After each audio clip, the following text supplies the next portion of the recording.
Hey guys, tonight we begin with a house, but not just any house. This one creaks when no one's walking, requires 5 servants just to make tea, and has more rules than a boarding school run by ghosts. Victorian mansions were less cozy home, more stage set for anxiety with doilies. You don't live in one so much as survive it, in a corset. So before you get too cozy, take a second to gently tap that new hype button YouTube just added. It really does help little guys like me push through the algorithm. And be sure to like the video and subscribe, but only if you genuinely enjoy this strange little corner of quiet storytelling. Drop a comment with where you're listening from and what time it is for you. It's strangely comforting to know who else is drifting off with us around the world. Now, get comfortable, let the day melt away, and we'll drift back together into the quiet corners of the past. You wake up inside a house that breathes louder than you do. The wallpaper groans. The fireplace sulks cold in the corner. Somewhere above, a floorboard creaks in slow protest, like even the ceiling resents your existence. The window nearest your bed is wearing a lacy veil of frost, which would be charming if it weren't also on the inside. You pull the covers up to your nose, but it's no use. The chill has already colonized your bones.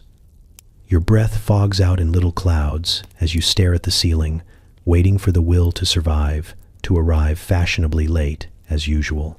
Your bed is magnificent and somehow vindictive. The headboard could double as a cathedral door. The mattress sags in the middle like it lost a battle long ago, and the pillows, filled with what you can only assume is shaved granite, have refused to cooperate since Tuesday. A bell cord dangles by your bedside, but you know better than to pull it.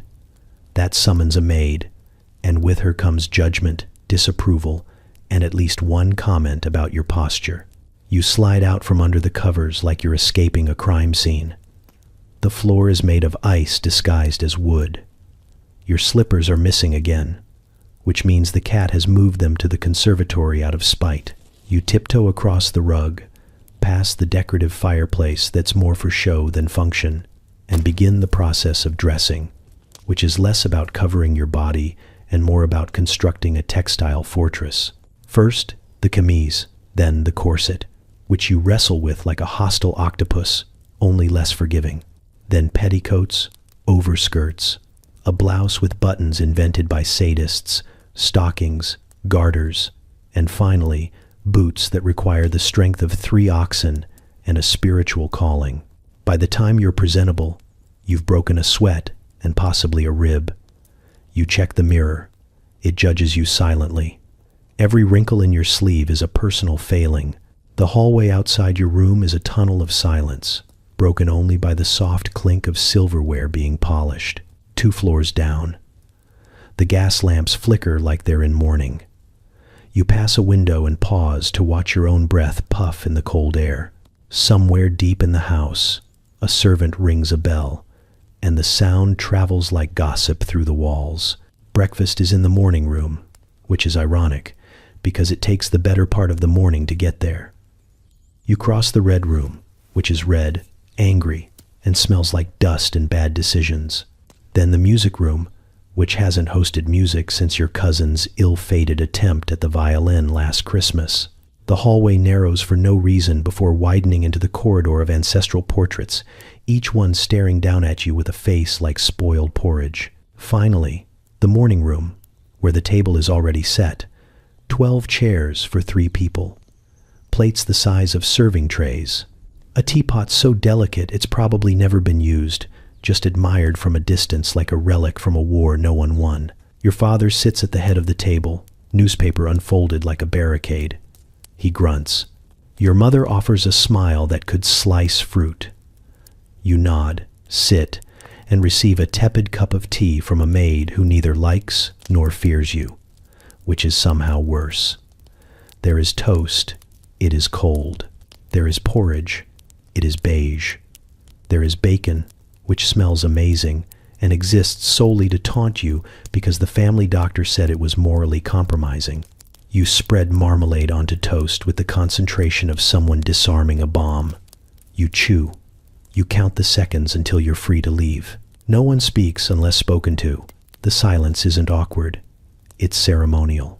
Outside the frost-slicked windows, the garden sulks beneath a blanket of mist. You sip your tea, which tastes like hot indecision, and glance at the ornate clock ticking on the mantel. It's only been 9 minutes. You still have the entire day ahead of you. That includes social visits, embroidery, and pretending to read poetry while slowly losing the will to blink. The house hums around you. Not warmly, not kindly, but with the quiet, seething energy of a building that knows it will outlive you. Every window sighs in drafts. Every corridor watches. Every stair holds its breath as you descend. You live here. You are lucky, they say. You are fortunate, they insist. You wrap your shawl tighter, stare at the untouched butter knife across the table, and wonder what it would be like to live somewhere that didn't feel like it was swallowing you whole. The room wakes up before you do, not with light or warmth, but with a slow creak from the wardrobe and the faint smell of lavender mixed with mildew, like someone once tried to hide decay under potpourri and then gave up halfway through. Your bedroom isn't cozy. It's curated. Less a place for sleeping and more a historical exhibit you've accidentally moved into. The kind of room where touching anything feels like a crime and sitting on the wrong chair might summon an ancestor. Your bed frame looms like it has opinions. Carved wood, taller than necessary, heavier than most livestock, and designed by someone who clearly hated doors. It dominates the space like a throne you didn't ask for, surrounded by drapery thick enough to block out sunlight, sound, and probably divine intervention. The mattress is lumpy in very specific places, like it remembers the shape of someone with bad intentions. You don't ask questions. You just sleep around the hills and valleys like a diplomatic guest in a hostile country. The wallpaper is floral, faded, and entirely aware of your shortcomings. It peels in the corners and shimmers in the right light, as if mocking you with its age. Somewhere beneath the paper, the wall itself is likely cracked, possibly haunted. You've never checked. No one does. The room's aesthetic is what historians would call deeply committed to confusion. Nothing matches. The armchair is upholstered in gold brocade. The curtains are blue velvet. The rug is a Persian transplant from a different century, and your vanity is French, chipped, and still pretending it's glamorous. Above the fireplace hangs a mirror so ornate it could double as a weapon. It distorts slightly in the center, like the glass is tired of reflecting this particular corner of your life. Every time you look into it, you seem paler, more suspicious, and slightly crooked. You tell yourself it's the angle. You tell yourself a lot of things in this room. There are clocks, 3 of them, none in sync. One ticks slowly, the other too fast, and the third doesn't tick at all. It hums faintly like it's waiting for something. You once tried winding it. It chimed twice, then stopped. You haven't touched it since. The ticking fills the room at night, a soft, relentless reminder that time passes whether you enjoy it or not. In one corner stands a writing desk, the kind that encourages you to compose long letters filled with melancholy and impressive penmanship. You mostly use it to store gloves. Occasionally you sit there, open the inkwell, and think about writing something meaningful. Then the wind whistles through the window frame, and the desire fades. There's a painting on the far wall, a woman in a bonnet, staring out with the unmistakable expression of someone who disapproves of your posture, your hair, and probably your entire existence. No one knows who she is. She came with the house. You've named her Judith. She has seen things. Your wardrobe smells like cedar and secrets. It holds precisely 17 garments, all of them heavy, all of them designed to make simple movements feel like events. Lace, ruffles, buttons in places no one should ever need buttons. You pull out a day dress, and it sighs as it unfolds, like even the clothing is tired of this routine. In the mornings, light filters through the curtains in slivers, casting stripes across the floorboards like the room is behind bars. You dress quickly, not because you're in a rush, but because the bedroom has a way of making you feel like an imposter if you linger too long. This isn't your sanctuary. It's your stage. You play the part of occupant while the furniture quietly judges your performance. On the mantel sits a small porcelain dog, chipped at the tail, possibly a gift, possibly a warning. No one remembers who placed it there. It's always been there. You've grown to accept its presence the way you accept the smell of old wood and the occasional whisper of air under the door when no one's passing by. This room doesn't care if you're comfortable. It doesn't exist for comfort. It exists to remind you that your life is on display, that every object has been curated for maximum ancestral guilt, and that the concept of matching decor is a modern lie. You don't sleep here so much as you surrender. You don't live here, you inhabit. You adjust, you comply. And when the house shifts, when the mirror hums, and Judith seems to blink, you simply turn out the light and hope that whatever memory the room is reliving tonight, it's not one that ends with you.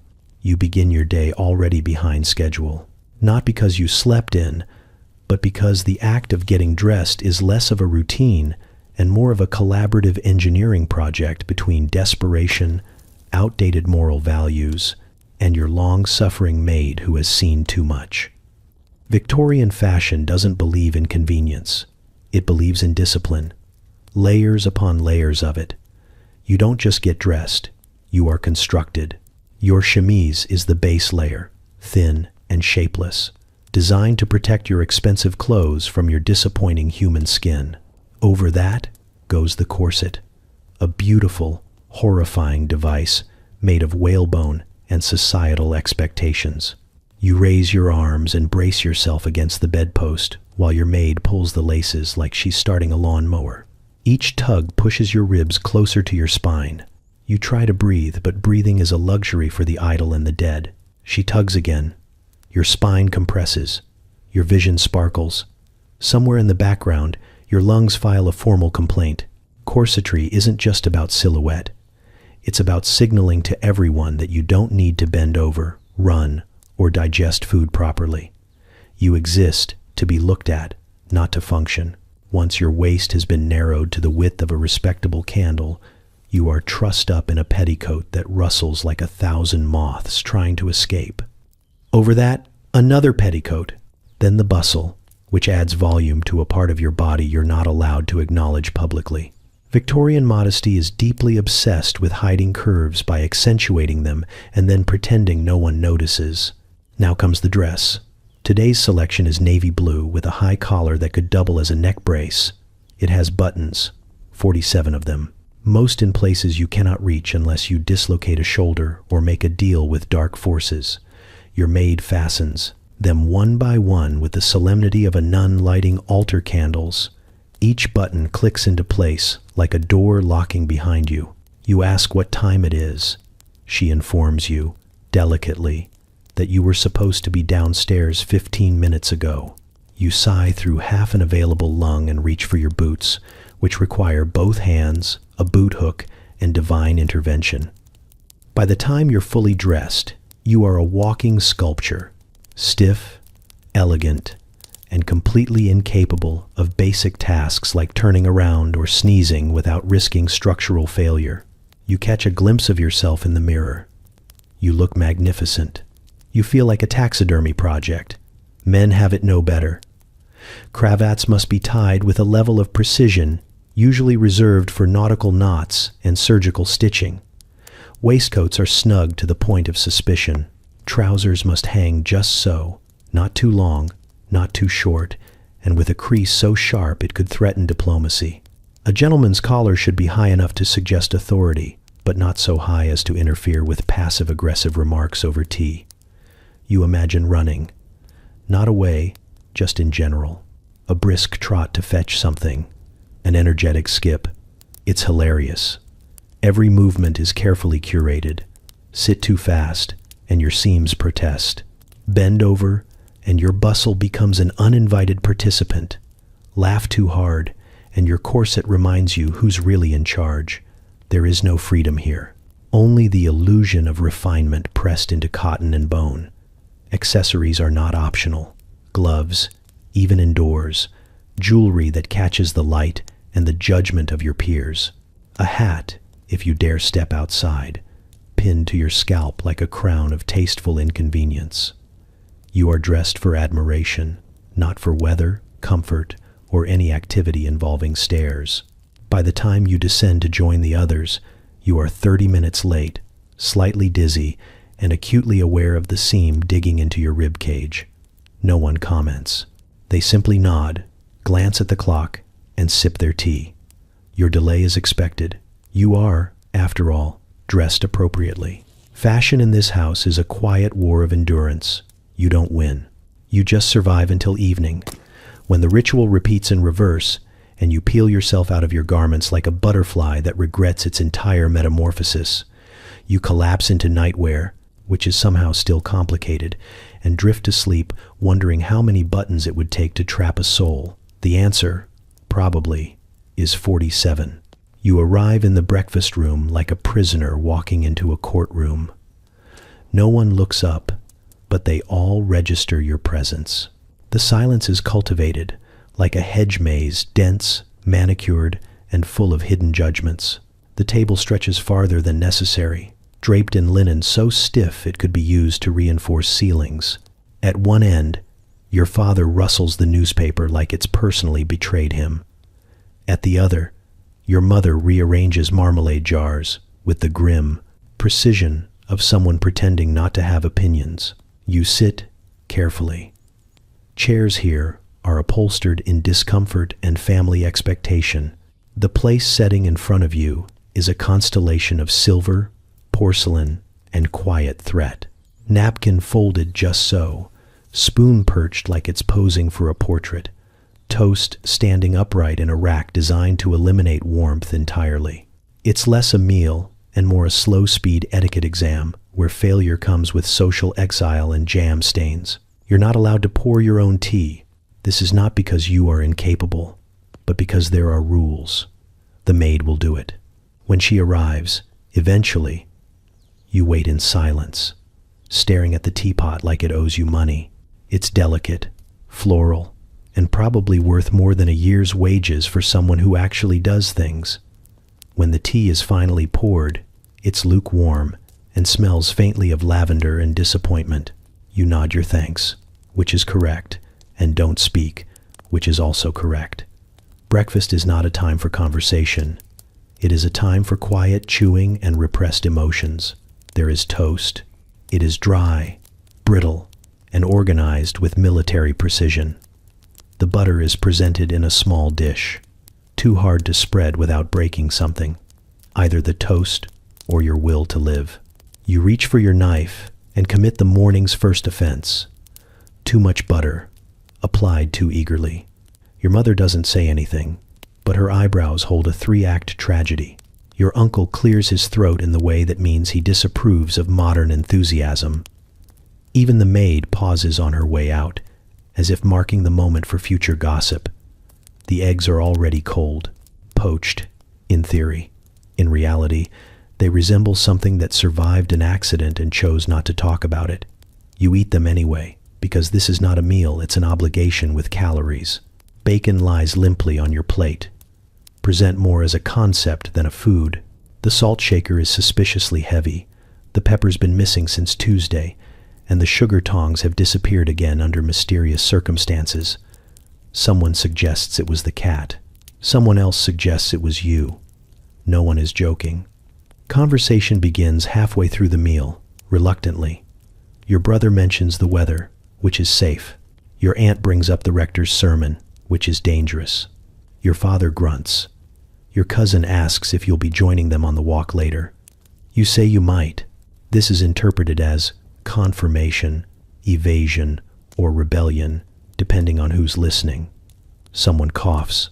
The conversation dies. Every sound is amplified. Forks tapping porcelain, the rustle of napkins, the slow, deliberate chewing of someone who has never hurried in their life. No one talks about feelings or news or what anyone actually wants. These are not breakfast topics.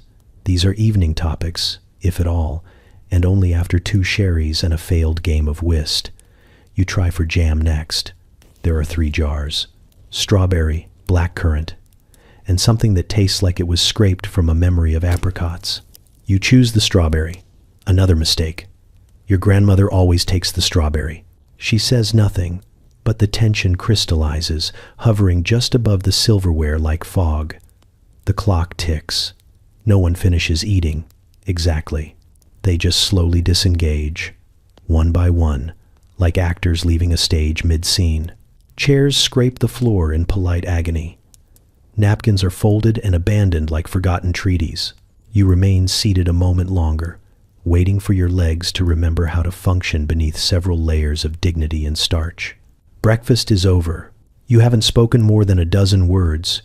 You've offended at least 3 people, and your tea went cold before your reputation did.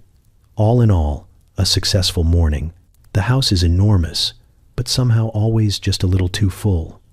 Every corner is accounted for.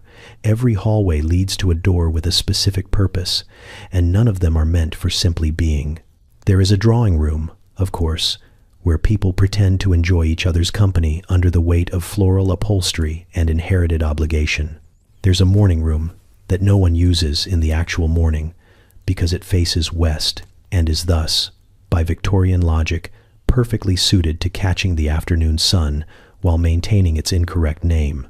There's a smoking room where no one actually smokes anymore, just frowns and sips port while quietly judging the wallpaper choices. You wander these rooms like a ghost who's too polite to rattle chains. Each one has a function, a reason, a time of day, and a social rulebook, and an unspoken understanding about who belongs there and why. But never you. Not entirely. You're allowed in, sure, but you're never quite of them. These rooms are for curated presence, not comfort. They are staged dioramas of respectability, covered in antimacassars and heavy drapes that trap not just dust, but decades of emotional repression. You try to sit in the morning room with a book once. The light is fine, the chair is stiff, and within 5 minutes someone asks if you're waiting for company. You say no. They nod, slow and suspicious, like you've just confessed to a minor crime. The silence that follows is less peaceful and more accusatory, as if the room itself is wondering why you're not embroidering something productive. You leave shortly after, chased out by furniture that clearly doesn't believe in idleness. The drawing room isn't much better. It smells faintly of furniture, polish, and formal apologies. There are cushions that must never be moved, and armchairs that look inviting but are actually traps for the spine. You sit for a while, surrounded by china figurines of women who look like they also haven't been allowed to sit comfortably in centuries. The mantel clock ticks like a passive-aggressive metronome. You consider speaking aloud, just to hear what your voice sounds like in here, but think better of it.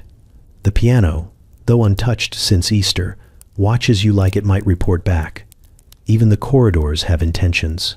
The long hallway with the rug that never quite lies flat, the one with the portraits of ancestors no one remembers but everyone respects. They aren't just spaces between rooms. They're narrow stage sets where you practice walking at the correct speed, hands politely at your sides, eyes cast respectfully downward unless addressed.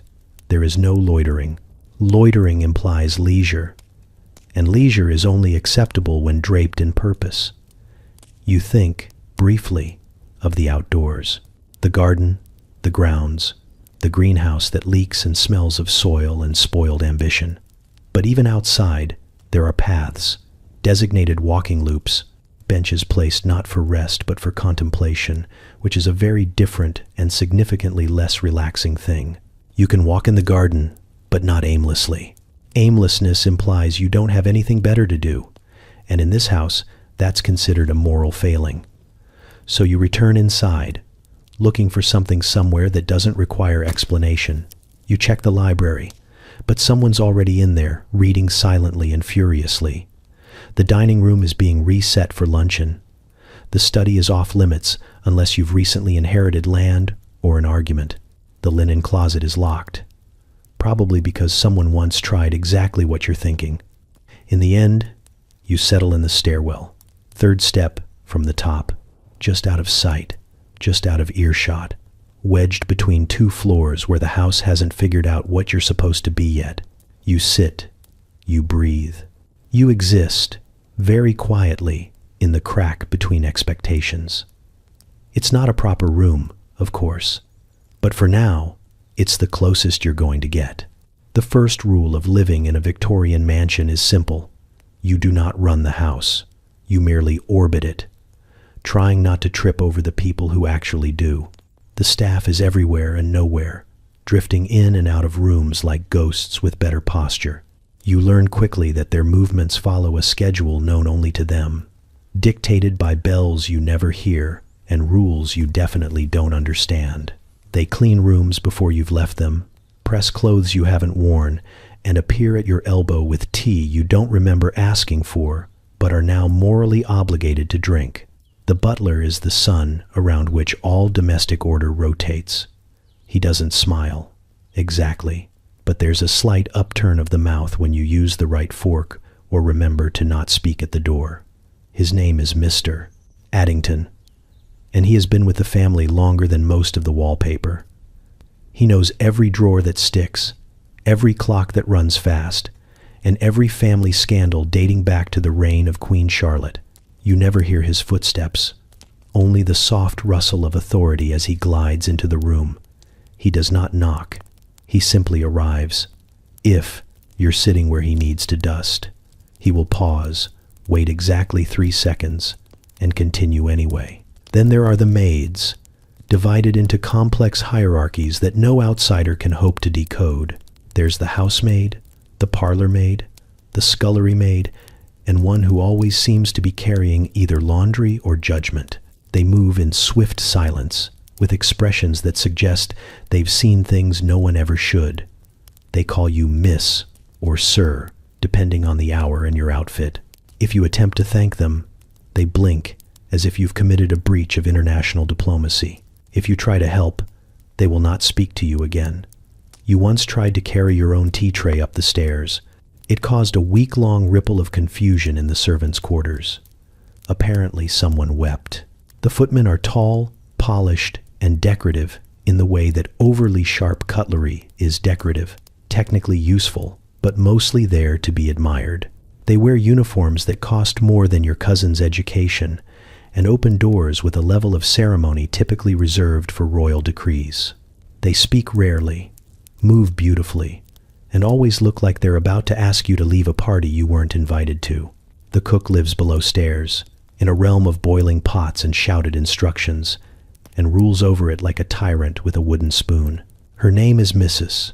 Tilling, though most just call her ma'am, with the tone one might reserve for approaching a bear mid-nap.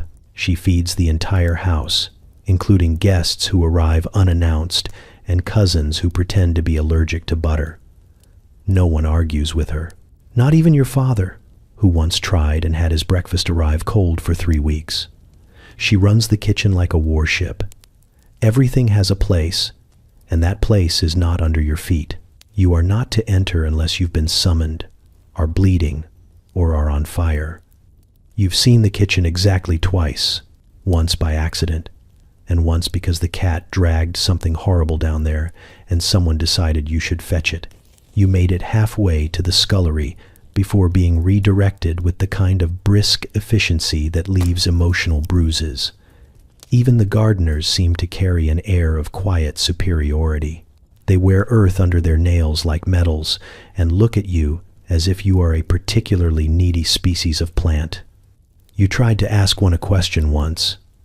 He replied with a nod so slow it felt biblical. The house survives because of them. You know this. You also know that your role is to not disturb the balance.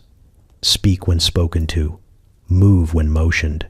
Try not to stand in doorways for too long, or you will block something, and someone, somewhere, will know. You live upstairs, but they run everything else.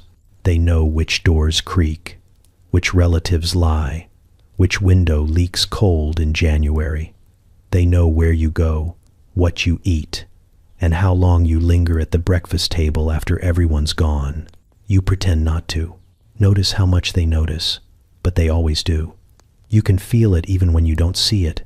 The subtle war humming just below the floorboards. The house may have been built for elegance and tradition, But what it really contains is an invisible battlefield, waged in silence, sideways glances, and teacups placed just a little too hard on polished surfaces. Upstairs is lace and porcelain. Downstairs is iron and steam. And between the two, an unspoken agreement.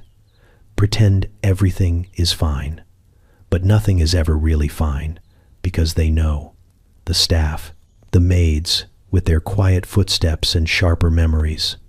The footmen, with their statuesque posture and encyclopedic recall of your worst moments.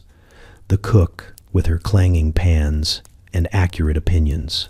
They hear everything, see everything, and remember details you were hoping no one noticed, like that time you accidentally knocked over the chamber pot and blamed it on the cat. Or the night you mistook the linen closet for the lavatory and made a choice you now deny completely. They never confront you, of course. That's not how this war works. They observe, they process, and then they gossip. Somewhere deep in the service halls, between the scullery and the drying room, your life is being reenacted in brutal, hilarious detail by people who know the layout of your bedroom better than you do. You once hear your name whispered behind a door you're not supposed to open. You don't linger. That's how people end up in cautionary family stories. At meals, the footman who pours your water does so with just enough pause to remind you of last Thursday's incident with the window latch. The maid who lays out your gloves always arranges them a little too precisely, as if testing whether you'll notice they've been judged. Even the housekeeper, who never speaks to you directly, somehow manages to adjust the flower arrangements in your room based on your mood. She senses things. She has powers. You try to behave. You really do. But the house is full of creaking floors and heavy doors that don't always latch. It's not your fault that your slippers echo like cannon fire at midnight, or that your stomach makes suspicious noises exactly as the clock strikes 3. Once, you sneeze during the witching hour and hear a distinctly stifled giggle from behind the wall. You never find out who it was. The boundaries between upstairs and downstairs are thick but not soundproof. There's a dumbwaiter near the pantry that might as well be a telephone line. Anything said too loud, too sharp, or too odd finds its way into that shaft and arrives in the kitchen before you finish saying it. You begin to speak in vague sentences. You censor your yawns. You develop a sudden reverence for silence. Still, the staff always knows more than they let on. They notice when someone visits your room too late in the evening. They notice when you switch tea blends and don't tell anyone. They notice when you're peeful and 4. Handkerchiefs go missing and come back embroidered with initials that aren't yours. They know, and they never say anything directly. But a folded napkin, a raised eyebrow, a perfectly timed cough during breakfast tells you everything. The war isn't cruel. It's just constant. A gentle, relentless tension held in curtain hems and door hinges. You keep up appearances. They keep the machinery running, and somewhere in the middle, mutual understanding simmers like soup left on the back burner, never boiling over, but always warm enough to remind you not to turn your back. You live upstairs, but they live in the walls, and the walls never forget. You open the library door and immediately sneeze. Not a polite little cough, but a full-body explosion of dust and indignation. The room smells like old paper, older wood, and the kind of knowledge no one actually wants to learn. The air is thick with age, like it's been held in here for centuries and only escapes in small, suspicious bursts. Sunlight filters in through heavy drapes, casting long lines across books that haven't been touched since Queen Victoria was still figuring out how to frown properly. The shelves are tall enough to require a ladder and threatening enough to discourage anyone from actually using it. You glance up at the rows above your head, wondering if anyone's ever checked those titles, or if they're just there to impress visiting uncles with monocles and strong opinions about Latin. One entire section appears to be dedicated to the moral failings of the French. Another is simply labeled Misc. Concerning witches? You don't ask. The books themselves are a mixture of charming and cursed. Some have gold leaf and velvet bindings. Others look like they were bound in despair. You pick one at random and a tiny moth flutters out, offended that you've disrupted its bachelor pad. The pages crackle as you turn them, revealing outdated maps, poorly sketched anatomy, and a paragraph on hygiene that reads more like a dare. It's a strange comfort, this blend of must and mystery, as if the room itself is daring you to learn something obscure and immediately useless.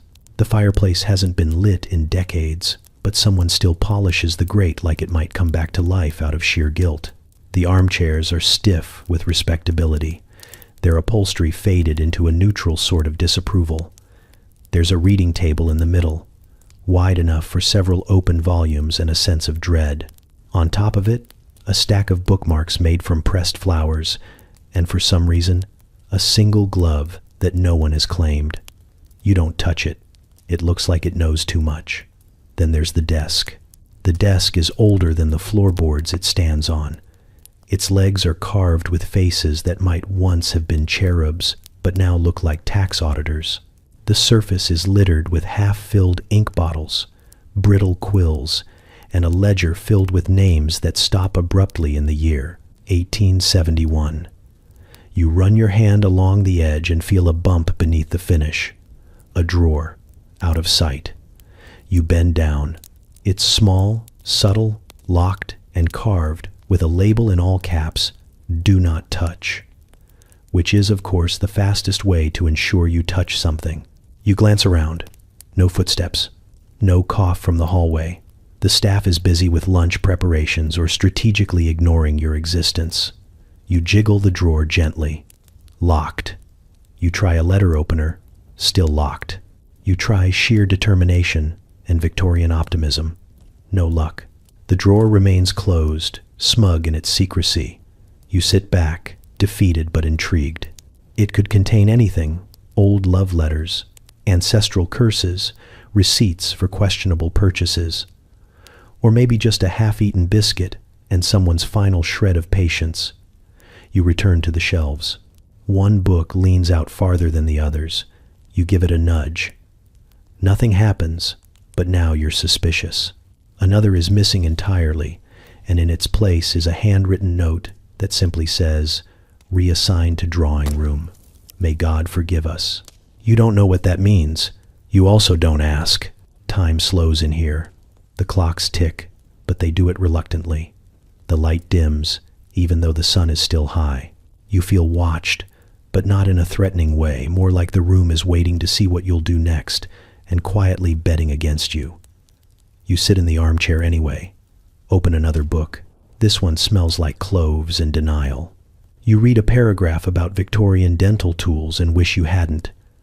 Dust settles again around you, soft and judgmental. The drawer remains closed. The secrets remain buried. And the library, with all its peculiar charm and stubborn gloom, simply watches as you inhale, another sneeze, and keep turning the page.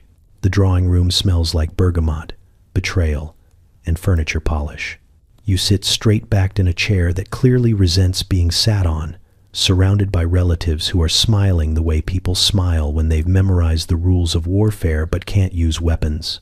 Afternoon tea is not a break in the day. It is a performance, a skirmish dressed in lace and lemon curd. The tea arrives on a cart so polished it reflects your own panic. The maid unloads porcelain cups with the precision of a surgeon and the quiet condemnation of someone who knows how many teaspoons you've dropped in your lifetime. The pot is steaming, the sugar is in cubes, and the milk is served in a vessel shaped like a cow for reasons no one will explain. You nod politely and pretend to know what to do. This is not your first tea.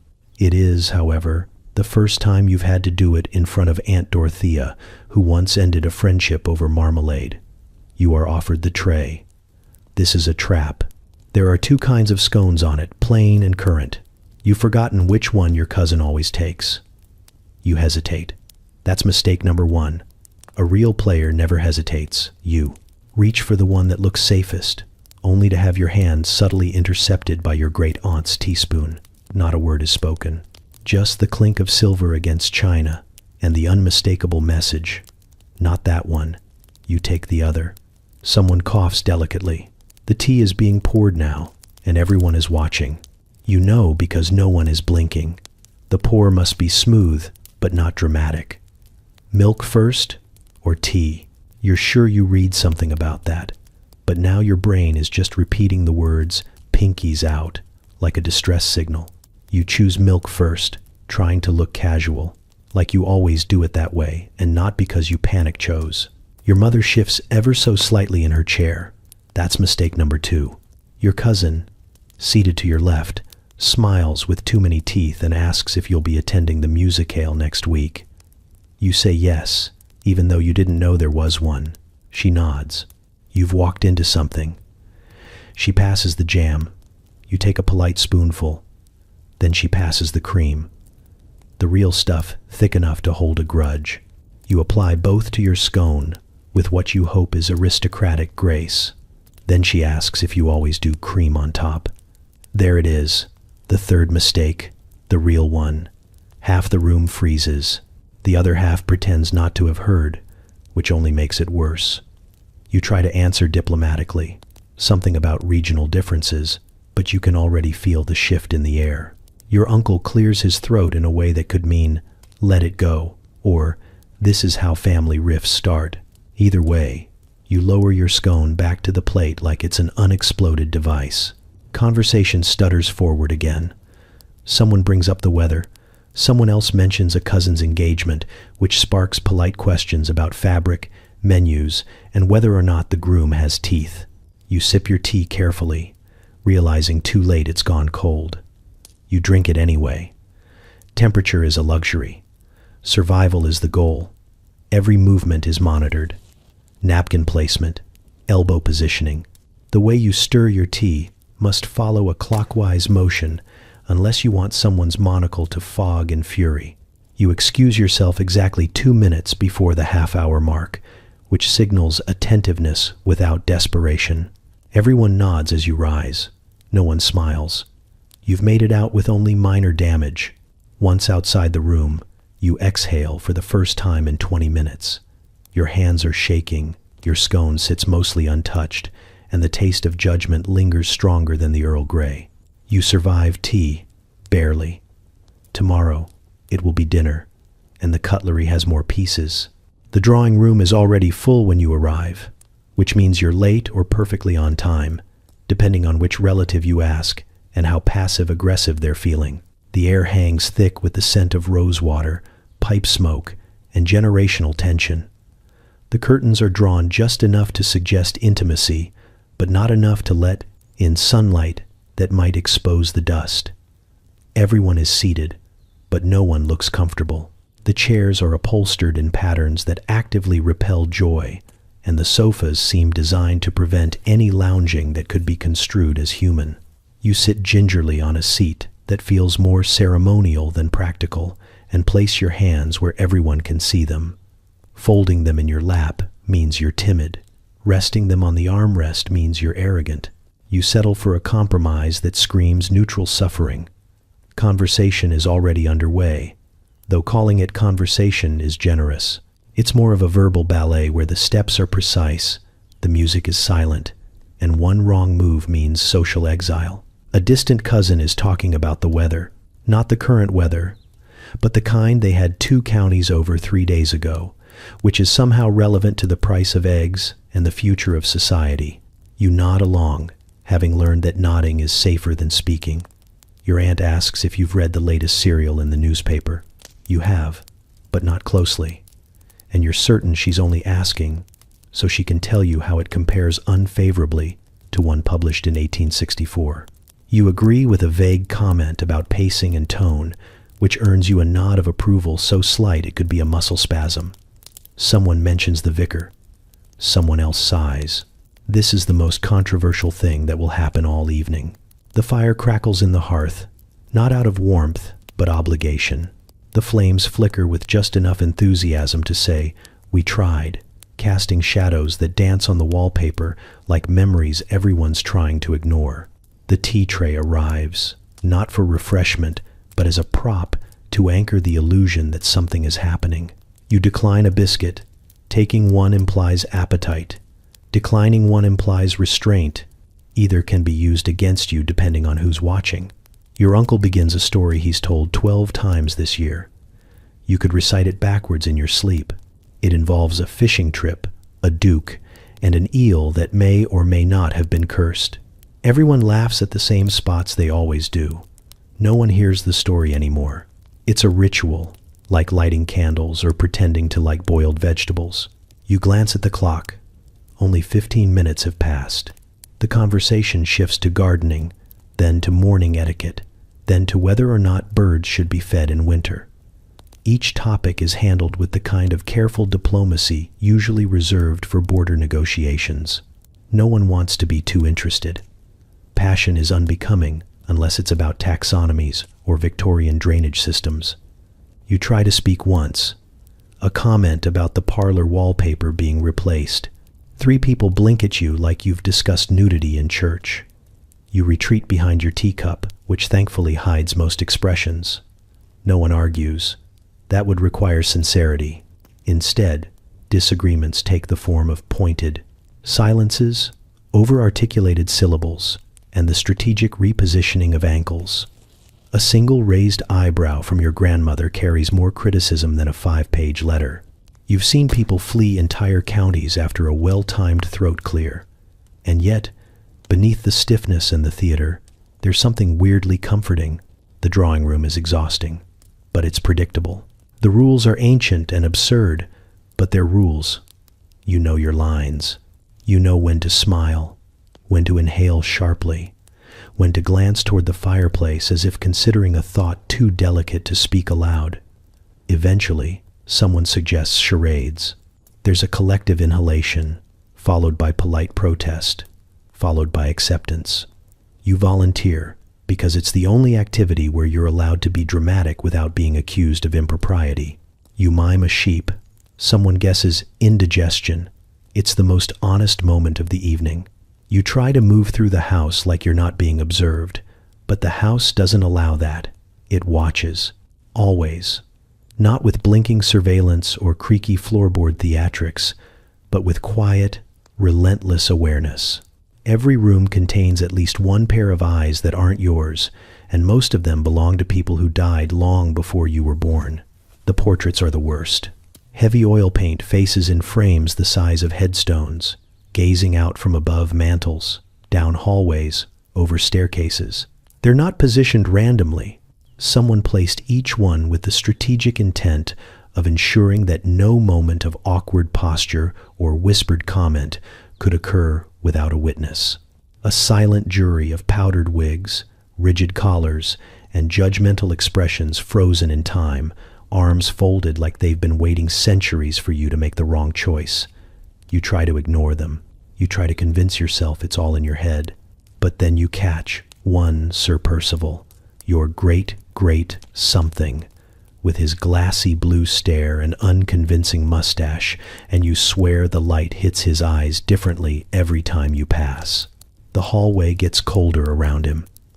You've tried taking different routes to avoid him, but somehow you always end up under his gaze, feeling like you've been caught chewing with your mouth open by a man who died in 1843 of gout and moral superiority.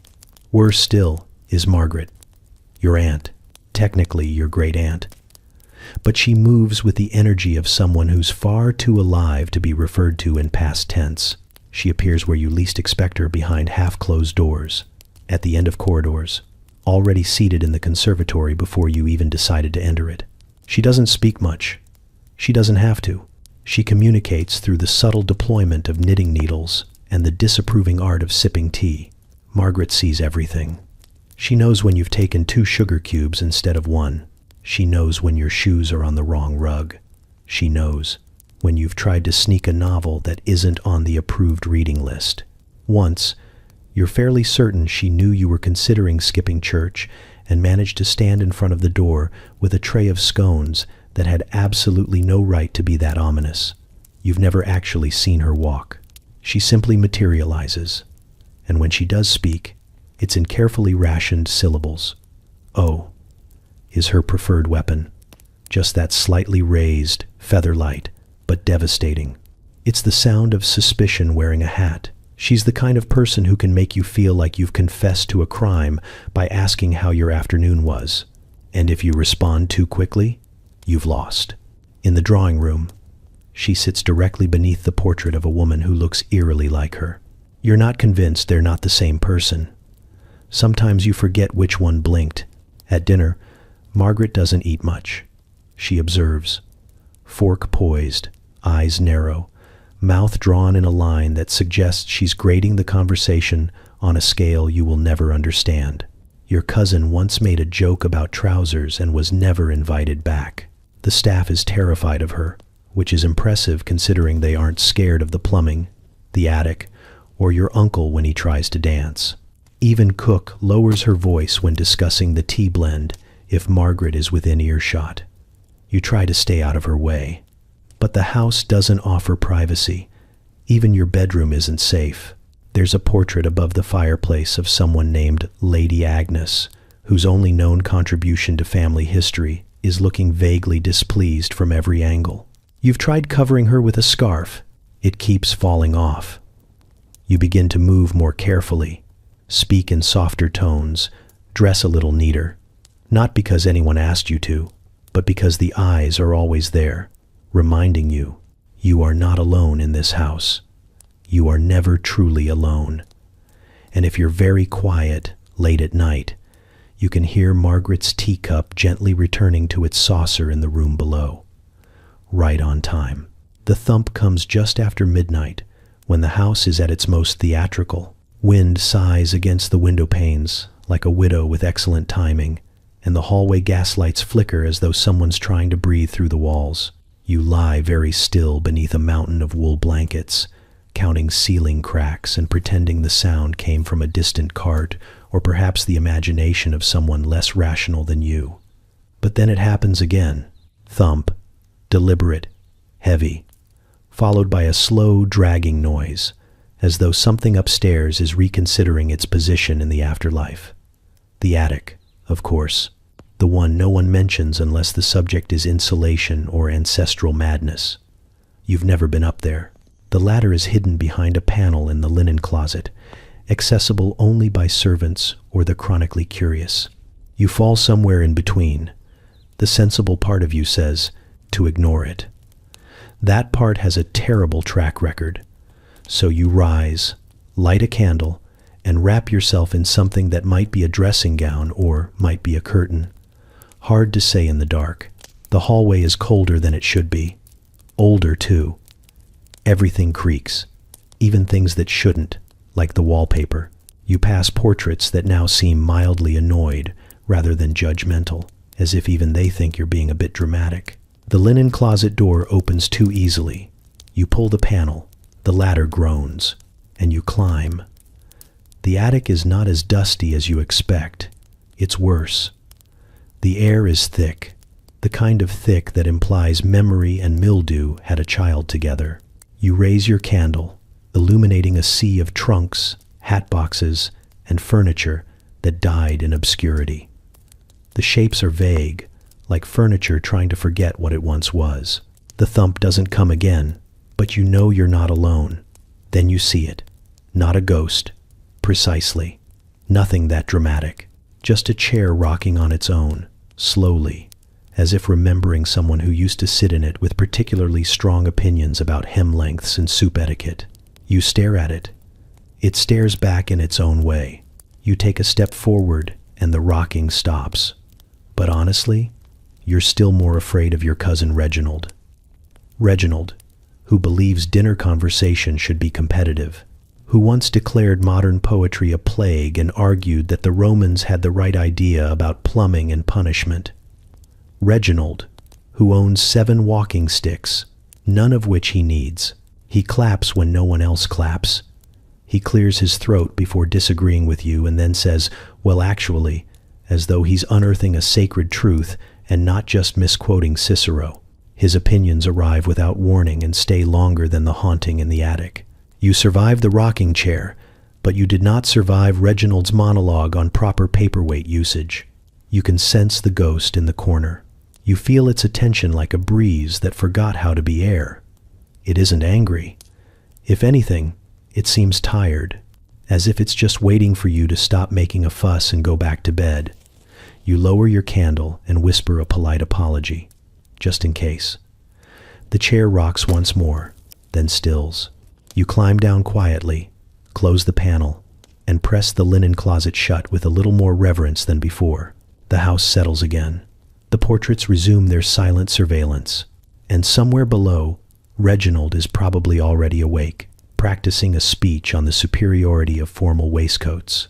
You've seen the ghost, but you still plan to sit far away from your cousin at breakfast.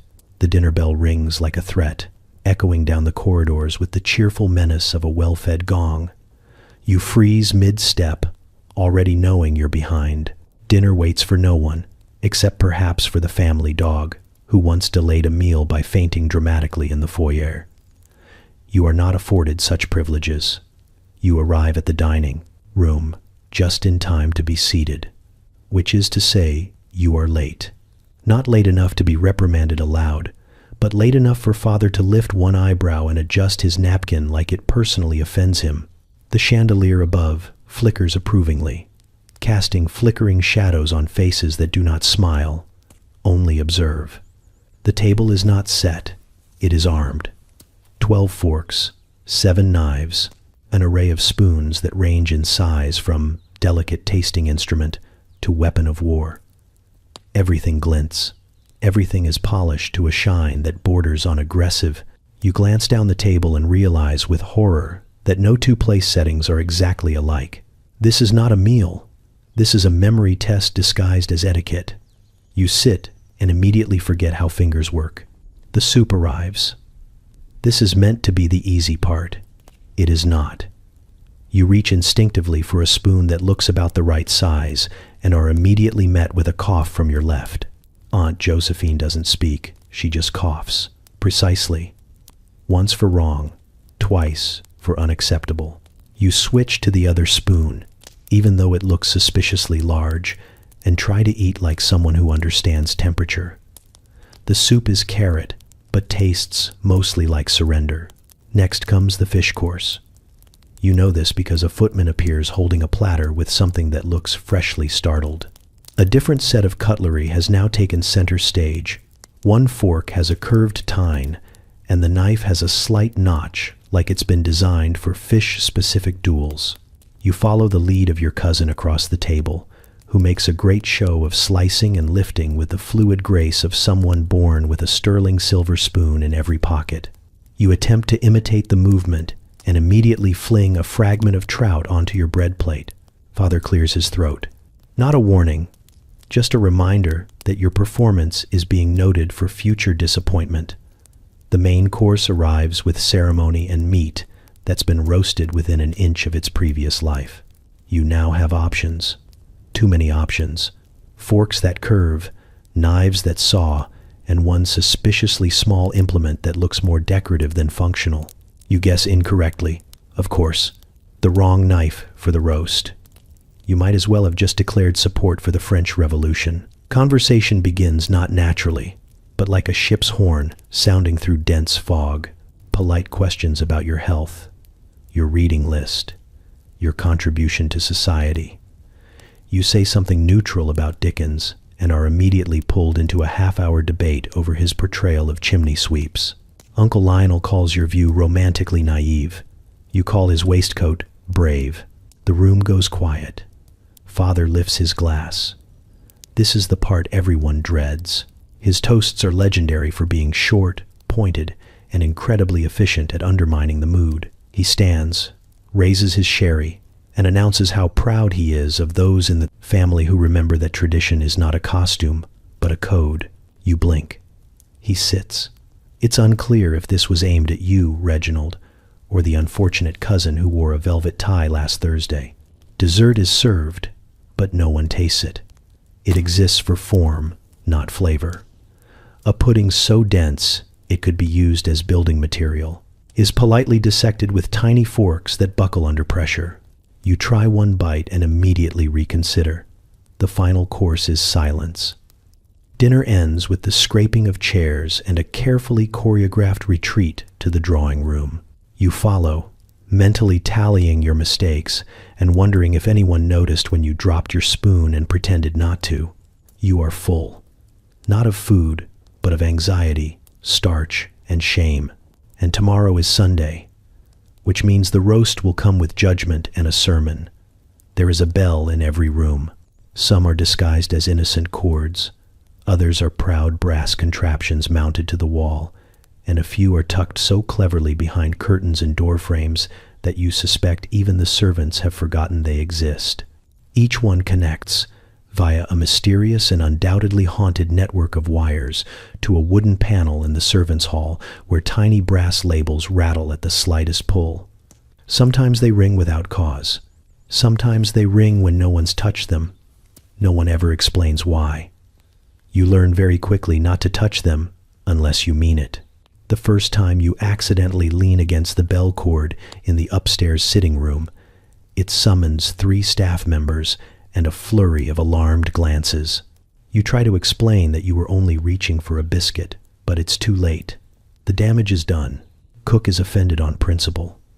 The butler makes a note in a mysterious leather-bound book, and a maid discreetly removes the biscuit tray as if your reach has tainted it.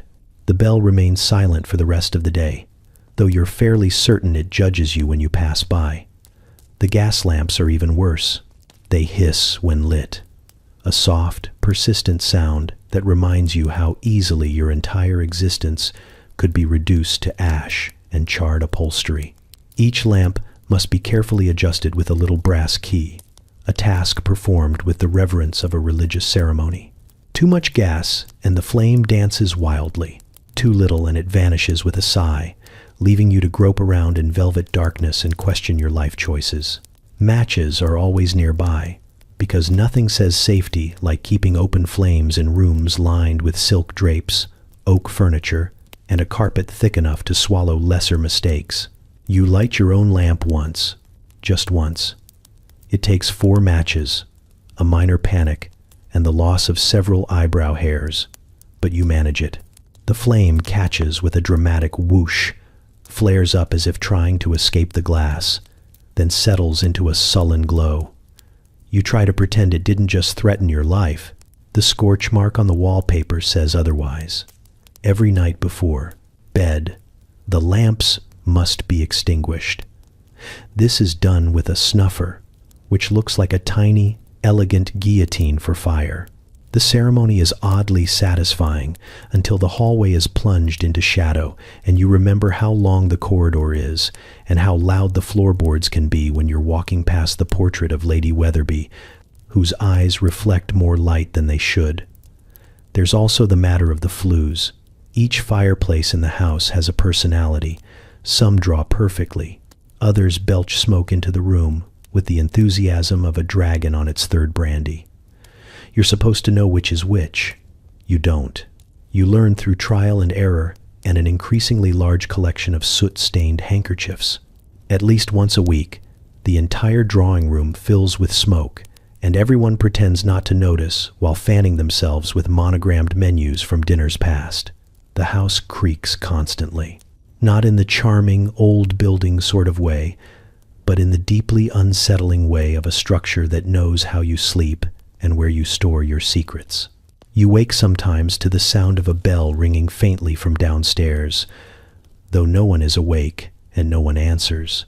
Other nights, you dream of footsteps and wake to the smell of sulfur, only to find the gas lamp has extinguished itself, or worse, not extinguished at all. And still, the house continues, warm and cold in alternating bursts, alive with the silent hum of pipes and wires and servants who know better than you what each sound means. The walls hold in heat until they don't. The lamps stay lit until they whisper out. The bells ring even when they shouldn't. And you, wrapped in flannel and anticipation, lie awake wondering if that creak was the wind, the floorboard, or something else entirely, while the gas hisses softly beside your bed, waiting. You approach the bathroom with the caution of someone entering enemy territory. Not because it's haunted, although that's debatable, but because it's a Victorian bathroom, which is to say, it's more symbolic than functional. You push open the heavy door and step into a room that seems entirely designed for appearances and punishment. Everything is made of porcelain or brass or something pretending to be both, and it's all freezing. The walls are tiled in a pattern that probably cost a fortune and still manages to make you feel like you're about to be interrogated by a stern pharmacist. There is a tub in the center of the room. It is claw-footed, elegant, and deeply accusatory. It doesn't have a proper tap. Instead, it's fed by two temperamental faucets that scream whenever you turn them. The hot water arrives on its own schedule, usually after you've given up. Cold water, on the other hand, is always ready to remind you who's in charge. You are not in charge. Bathing is not casual. It is an ordeal that requires assistance, timing, and a sense of emotional resilience. First, someone must heat the water. This involves carrying it by bucket from the kitchen boiler, a process that takes 3 people and at least 1 minor burn. You are told when the bath is ready, which is generous because by the time you reach it, the water is already plotting its exit. You lower yourself in with the kind of hesitation normally reserved for treaties and wild animals. The water touches your skin, and your soul briefly leaves your body. There is no privacy. Someone is always knocking. Someone is always nearby. You try to convince yourself that the footsteps in the corridor aren't slowing down near the door, but you know better. A household this size doesn't allow solitude. It just tolerates temporary unavailability. You bathe quickly, surrounded by the scent of lavender and the creeping realization that someone, somewhere, is judging how long you take to scrub your elbows. Soap is available in a dish that predates indoor plumbing. It crumbles if you look at it wrong and somehow makes you feel both unclean and over-perfumed. Towels are stiff and embroidered with initials that are not yours. You wrap yourself in one and step onto the tiled floor, which may as well be made of ice and bad decisions. Your feet go numb almost instantly. This is expected. Toilets, if you can call them that, are located in separate water closets. These are narrow, coffin-like chambers often located down the hall, across a drafty passageway, or up a small, cursed staircase. The toilet itself is a towering contraption with a pull chain that hangs from the ceiling like it's ringing for judgment. You sit, not comfortably, but because the alternative is worse. The walls are close enough to press your elbows against, and someone has carved a name into the wood paneling in what looks like desperation. There is no sink, just a basin and a jug. You pour your own water, like you're preparing a potion, and splash your face while trying not to knock over anything glass, ceramic, or delicate. The mirror above you is too small and too high, showing only your forehead and most of your anxiety. You dab at your face with a cloth that's seen better decades and try not to think about how many others have done exactly this in this exact spot, while wondering if modernity might eventually catch up. When you leave, the bathroom gives nothing back. No warmth, no satisfaction, just the faint scent of soap and the sound of the faucet dripping one last time out of spite. You dress quickly, reheated by the friction of wool and resentment, and as you return to the corridor, you pass Cousin Horace, who gives you a look that says he knows exactly how long you took and finds it excessive. He'll be next. The water will be colder. You feel oddly vindicated. You are not ready, and society does not care. She arrives uninvited, clutching a calling card and wearing too much perfume. She smells faintly of dried roses and sharp opinions, and she always wants tea. You hear the carriage wheels crunch on gravel long, before the butler announces a name that sounds like it belongs in a tragic novel. Lady this, Miss that, Colonel something retired. You don't know who half these people are, but you're expected to rise, nod, and remember which ones are still feuding about the incident with the swan. The drawing room is already prepared, which means the chairs are stiff and the conversation will be worse. You're guided in like a guest at your own execution. Everyone smiles the way cats smile at birds.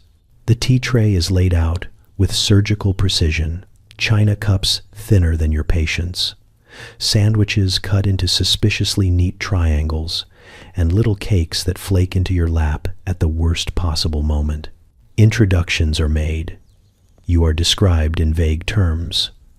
So accomplished, someone says, as if the act of standing upright in a corset counts as a skill. Another guest says they've heard about your piano playing. You have not touched the piano since the pedal fell off last month and nearly claimed your foot. But you nod politely and accept the compliment like a biscuit you didn't ask for. Lady Thistlethwaite talks about her new parlor wallpaper for what feels like a geological age. You murmur your approval while trying not to inhale too deeply. Someone has brought their lapdog, which yaps at shadows and occasionally vanishes under furniture, only to reappear from beneath your chair like a powdered ghost. You offer it a piece of cake in a moment of desperation. It sniffs and walks away, as if you've personally offended its ancestors. You are asked about your plans. Not your actual plans, which involve hiding in the library until sunset, but your social plans. Garden parties, recitals, luncheons, charitable endeavors. You mention a possible visit to the coast and are immediately met with advice on which sea air is best for your complexion. Someone recommends a town that burned down 3 years ago. You pretend to take notes on a napkin. Your cousin Beatrice is thriving. She is society's favorite beautiful in that effortless, symmetrical way and skilled at saying nothing with remarkable confidence. She glides through conversation like a swan raised in a conservatory, offering polished observations and double-edged compliments. You watch her closely, wondering how anyone can manage 3 simultaneous engagements, a secret suitor, and a charity for underprivileged pianists without physically disintegrating. An hour passes, possibly 2. Time folds in on itself during visits. The guests laugh at something you missed, and then glance to see if you're laughing too. You do, vaguely, though you're not entirely sure if it was a joke or a reference to a previous scandal involving marmalade. You reach for your teacup and discover it has gone cold, like your enthusiasm. At some point, a gentleman begins talking about fencing. No one asked him to. He does it anyway. He pantomimes a lunge with his walking stick and knocks over a tray of almonds. There is polite horror. The dog returns. You feel nothing. Finally, after the 7th mention of a new conservatory and a heated discussion about whether Mrs. Biddle's niece is really engaged or merely hopeful, the guests begin to rise. Gloves are adjusted, farewells exchanged. You stand by the door, smiling mechanically, already forgetting most of their names. You curtsy. They curtsy. There is a final comment about how delightful it all was, which is the social equivalent of wiping one's feet on the way out. The door closes. The silence is immediate and glorious. You exhale, pick an almond out of your shoe, and decide that the next time society calls, you'll pretend to be ill, or possibly French. The air in the conservatory sticks to your skin like gossip on a slow Tuesday. It's thick, perfumed with something green and slightly rotting, and you can already feel your collar wilting. The glass ceiling lets in too much light, the kind that turns people pink and secrets transparent. You try not to blink too often. Someone will notice, and noticing leads to questions, and questions lead to invitations you can't escape. You didn't mean to end up here. The conservatory lures you in the same way a beautifully set mousetrap does. At first glance, it's serene. Ferns unfurl like they're practicing ballet. Orchids lean coquettishly in their pots, and the palms sigh dramatically in every breeze. It smells faintly of lemons, mildew, and some flower you can never remember the name of but are definitely allergic to. It's peaceful. If you ignore the fact that every conversation happening within these glass walls is one step away from an emotional ambush. Lady Winthrop is already seated near the camellias, her lace parasol open indoors like it's shielding her from the moral decay of others. She's holding a fan she doesn't need, fluttering it against her corseted chest while dissecting the personal life of a woman who left the county 3 years ago. Beside her, Lord Everett is pretending to water a fern, but it's clear he's eavesdropping. The fern doesn't need water. Lord Everett just needs purpose. You smile because that's what one does. Neutral, non-committal, with just enough upward tilt to imply you're paying attention. A maid enters with a tray of cordial glasses, sweating slightly, just like you, and sets them down with the quiet resignation of someone who's heard everything and respects none of it. You take one. It tastes like regret and overripe fruit. Someone mentions your name. You tense. It's not accusatory, not yet, but it's said in that tone. The one where your full name is spoken, not because you're in trouble, but because you're about to be invited into a conversation that already decided what you think. It's about the vicar's niece, or the gardener's son, or the scandal involving someone's second cousin and a goat. You nod vaguely and sip again. Everywhere you look, the plants are thriving. Enormous leaves stretch toward the ceiling like they're auditioning for the role of jungle canopy. The roses are blooming out of season. One cactus looks like it's planning something. You briefly wonder if the plants grow better on secrets. Maybe that's why they're so healthy. Each root tangled in whispers, each bloom coaxed open by the slow heat of judgment. You attempt an exit. It fails. Miss Darlington appears by your side with the timing of a stage cue. She's young, sharp, and clearly practicing for her future as a professional widow. Her eyes are calculating, her compliments barbed in velvet. She asks if you've heard the news about the Sedgwick engagement, which isn't a question. It's a trapdoor. You step around it with a laugh, the kind that says you know more than you do and care less than you should. She smiles like a cat discovering a new birdcage. Somewhere near the back wall, someone's coughing dramatically. It could be consumption or attention-seeking, possibly both. The orchids lean closer. You feel watched, not by the people, but by the room itself. The conservatory doesn't forget. It holds on to heat, moisture, and everything ever said within it. A confession here would take root. A scandal would bloom in technicolor. You finally find the edge of the crowd, the part of the room where people pretend to be admiring the begonias just to be left alone. You take your place, exhale, and let your gaze drift over the tops of the plants, over the heads of people who know too much about your family's finances and your mother's migraines. The sun presses against the glass in long streaks, and you can feel your dignity slowly wilting beside the hydrangeas. And still, you smile, because this is the dance, because the plants are listening, and because Miss Darlington is definitely watching. They appear in doorways like summoned spirits, small and solemn and dressed as if they're about to sign a mortgage. Starched collars, polished boots, and expressions forged in the same fire as antique marionettes. You catch one staring at you from behind a velvet curtain and wonder how long he's been there. The answer is probably always. The children in this house are not playful. They do not giggle or run or cry in public. They do not smear jam or chase dogs or shout about frogs in the garden. Instead, they hover. They appear beside pianos and stairwells and grandfather clocks with a quiet precision that suggests they were trained, not raised. You've never actually seen anyone teaching them, but they know Latin. They correct you on Latin. You once dropped a book, and a girl no taller than your elbow murmured the correct pronunciation of the author's name before vanishing into the wallpaper. They eat separately, at their own small table with chairs that look like they were made for interrogation rather than comfort. You're told they're being socialized.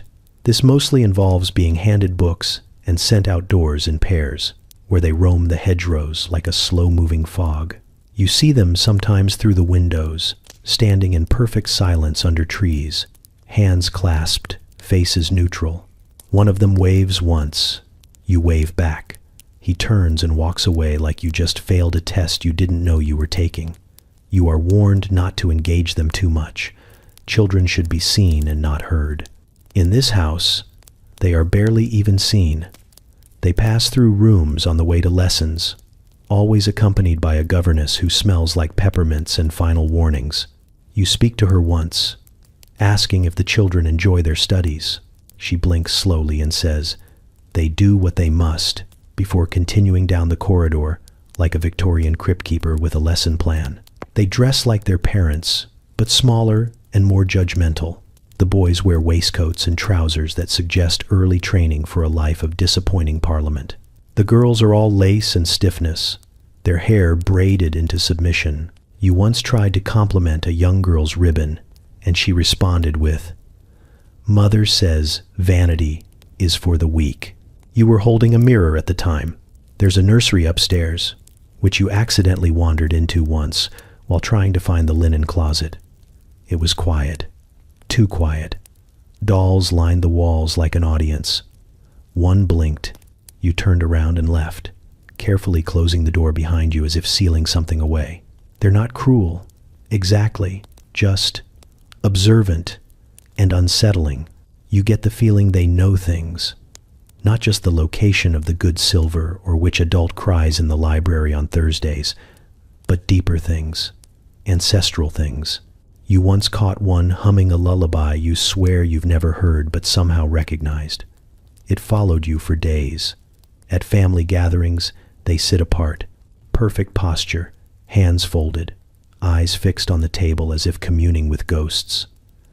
Occasionally, one will whisper something into a sibling's ear, and they will both smile without teeth. You do not ask what they said. You wouldn't understand, and they know it. There's a theory whispered among the maids that the children of this house aren't raised but brood, a slow distillation of lineage and expectation, steeped in etiquette and disappointment until they emerge, pale and ready for inspection. You laugh at the idea, but then you remember how one of them knew you were fibbing about the broken vase before you'd even opened your mouth.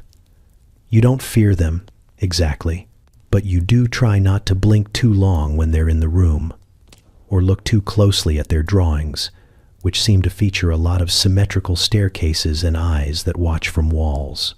One day, you catch a tiny hand sliding a note under a door. You don't read it. You don't need to. Some things are better left between governesses, ghosts, and children who never raise their voices. The wind doesn't knock. It shrieks. It claws at the windows like it wants in, like it remembers something about you that you've tried to forget. You lie still under layers of wool and obligation, staring at the ceiling as the room shifts around you. Shadows move not because the fire flickers, but because the house is breathing. You tell yourself it's just the draft from the corridor. You tell yourself a lot of things at night. The bed is enormous and unforgiving, carved with somber flourishes and what might be thistles or angry cherubs. It smells faintly of polish, lavender, and historical disappointment. Your pillow is not a comfort so much as a cautionary tale. It crinkles slightly when you move, stuffed with horsehair and the soft whisper of old decisions. Your neck aches before you've even closed your eyes. You tried folding it once. The pillow didn't fold. It judged. The fire has stopped pretending to be helpful. It's a sullen glow in the grate now, licking lazily at the last coal as if it, too, has lost interest in this performance. You could call for more wood, but that would mean summoning someone. And summoning someone means a knock, a presence, a figure in the doorway with an expression that says you've ruined their night with your delicate lungs and weak constitution. So you lie there, chilled at the edges, warm at the core, a human sandwich of linen, flannel, and existential dread. The wallpaper peels slightly in the corner, just enough to remind you that nothing in this house stays obedient forever. The pattern roses, possibly, or some kind of creeping vine twists in the candlelight like it's reconsidering its placement. You once asked if it had always looked like that. Someone said yes, in a tone that meant, don't ask again. You hear the clock downstairs chime the hour. You count along because it's tradition, and because it's something to do other than listen to the floorboards settle like arthritic ghosts. When it strikes midnight, you feel the room change, not dramatically, just colder, as if something noticed you were still awake. A branch taps the window pane once, twice, then stops. You tell yourself it's the wind, even though you're on the third floor, even though there are no trees that tall. You pull the blanket higher and pretend you didn't notice. The candle gutters. Its flame leans sideways, then sputters like it's choking on a name no one's spoken in decades. You watch it with the passive interest of someone who knows They can't win this battle. The light fails. The room swells with darkness, immediate and total. You know the shapes now, even without seeing them. The chair with the crooked back, the wardrobe with the door that never quite shuts, the coat rack that looks suspiciously humanoid if you forget it's there. Your eyes adjust slowly, or maybe not at all. The dark here has texture. It presses close, not threatening, just observing, waiting to see if you'll do something foolish, like get up for a glass of water or open the door to the hallway that hums like a beehive full of secrets. You curl tighter. The sheets rustle like old letters. Somewhere in the distance, a stair creaks. Just one, just enough.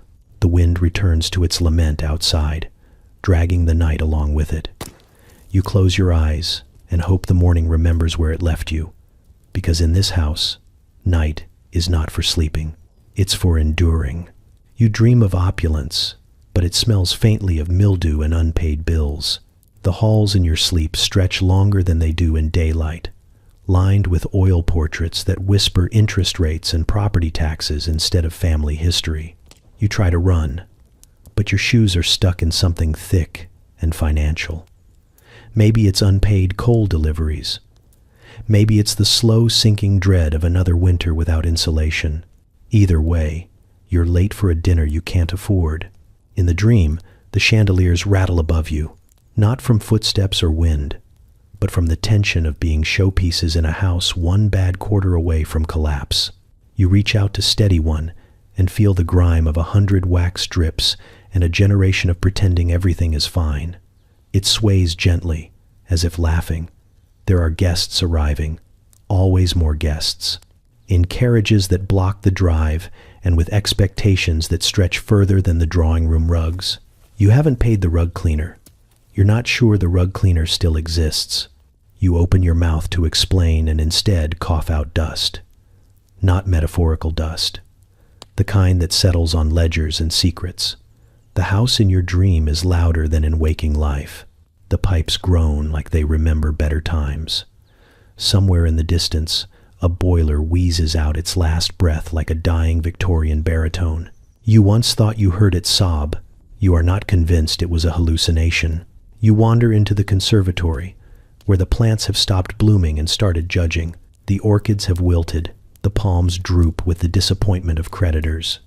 One fern whispers the word default and then pretends it didn't. You back away carefully, because even in dreams, dignity is a currency you can't afford to spend. The house shifts again, revealing rooms you didn't know you had. A gallery full of unopened letters and unopened bank statements. A parlor where the wallpaper peels in embarrassment. A music room where the piano plays itself, pounding out a tune that sounds suspiciously like financial ruin set to a waltz. You listen for a moment before quietly shutting the door. There's a figure in the library now, flipping through the family account book with fingers too long and too familiar. You try to look away, but find yourself pulled in, page after page of candle expenditures, tea imports, glove repairs, coal orders that never arrived. Your name is there too, tucked in a margin like an afterthought. Next to it, a number. One you don't understand but absolutely fear. You wake in a cold room with a cracked teacup on the bedside table and a moth climbing the curtain. The ceiling above you still holds its plaster medallion like a badge of past glory, and the bedposts still stand tall like 4 unpaid sentinels. You stare at them for a moment, wondering what it costs to dream like that, wondering if you paid it already. Downstairs, someone is stoking the boiler. You hear the grumble of flame and the sluggish cough of ancient pipes. For a moment, it almost sounds like applause, but you know better. The house is still standing, and that is both the triumph and the tragedy, because every corner of it is a performance. And every morning you wake, the curtain rises again. They descend like a storm with hats. Carriages crunch gravel in the drive, horses snort indignantly, and a blur of silk, tweed, and overpacked trunks tumbles into your home like a traveling opera troupe. No warning, no letter, just 20 guests, most of whom are only tangentially related to you through marriage, military service, or a shared ancestor with a hyphenated surname and gout. You stand in the front hall, still holding the newspaper you were pretending to read, while a footman wrestles a hat box shaped like a flying saucer out of someone's arms. The guests chatter, clink, stomp, and declare things: how lovely the weather is, how thin you've gotten, how dreadfully long the journey was, despite the clearly unnecessary stop at that inn with the suspiciously French omelets. You nod and smile and say nothing that will get you trapped in a conversation about roads. Your butler appears at your side without being summoned, which means he's deeply concerned. You don't even look at him. You just say, "How many sheets do we have?" And he replies with something that is either a number or a quiet prayer. The guests do not notice. They're too busy exploring your house like it's a museum, and they're here to critique the exhibits. Someone you barely know calls your name from the second landing, already holding a vase you're fairly certain contains ashes. Another demands to know if the billiards room still smells like brandy. A third gestures at the parlor wallpaper and asks if it's new or just tired. You respond with a sound that could be interpreted as "indeed" or "help." In the drawing room, tea is being served at double speed. The staff are moving like they've trained for this. You catch a glimpse of the cook through the dining room door, white-knuckling a roast and mouthing something about improvisation while a maid sprints past with a tray of mismatched china. The good cups have already run out. You are now deep in the reserve stock, the ones with faint cracks and mysterious provenance. By evening, the house is full of laughter, footfalls, and the long, weary groans of plumbing not built for this many baths. You've answered the same 3 questions 17 times. You've learned 3 new country dances you will immediately forget. You've smiled so much your face aches, and you've only narrowly avoided 3 matchmaking attempts and 1 duel by backgammon. There's no space left to retreat. Every room is occupied. The conservatory is full of people telling dramatic stories about trains. The smoking room reeks of enthusiasm and cigars, and someone has turned the library into a salon for reading aloud from deeply personal letters found in drawers that were supposed to be locked. You try to intervene, but instead are handed a brandy and told to listen to this bit. It's scathing. As night falls, guests begin peeling off toward bed, each announcing their fatigue like royalty concluding a royal tour. You trail behind them like a ghostly concierge, pointing to rooms that may or may not have clean sheets, mentally assigning cousins to creaky beds and aunts to rooms where the wallpaper doesn't quite match. You do the math. The linens will run out before the patience does. Finally, you find yourself back in your room, shoes in your hand, trying not to wake the house that should have already been asleep. Outside your door, you hear footsteps, hushed giggles, and the unmistakable clink of someone stealing a midnight sherry. You let it happen. You've lost control. The house belongs to the guests now. You sit on the edge of your bed and breathe. You are the host, which, in this context, feels a lot like being the hostage. It always begins with the wrong door, not a subtle misstep, not a mistaken turn down a dark hallway. No, this is deliberate. A polished hand twisting a brass knob beneath a sign that clearly, plainly states "morning room," and stepping inside at twilight with all the quiet arrogance of a man who thinks rules are decorative.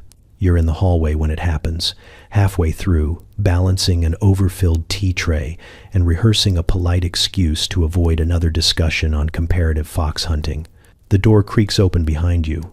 A voice calls out a name that is absolutely not yours, with the lazy confidence of someone who assumes he is expected.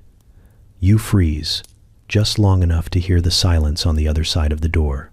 Not a scandal yet, but the scent is in the air. Because it's never just about the room, it's about who was already in it.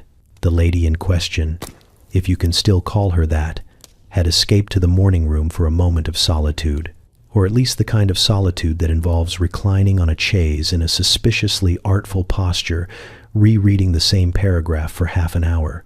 Everyone knows she doesn't like brandy. Everyone knows she prefers windows to people. Everyone also knows that the morning room isn't a shortcut to the music room, the billiards table, or wherever he pretends he was trying to go.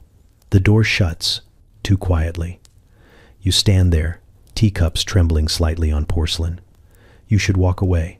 The scandal hasn't occurred yet. Not technically.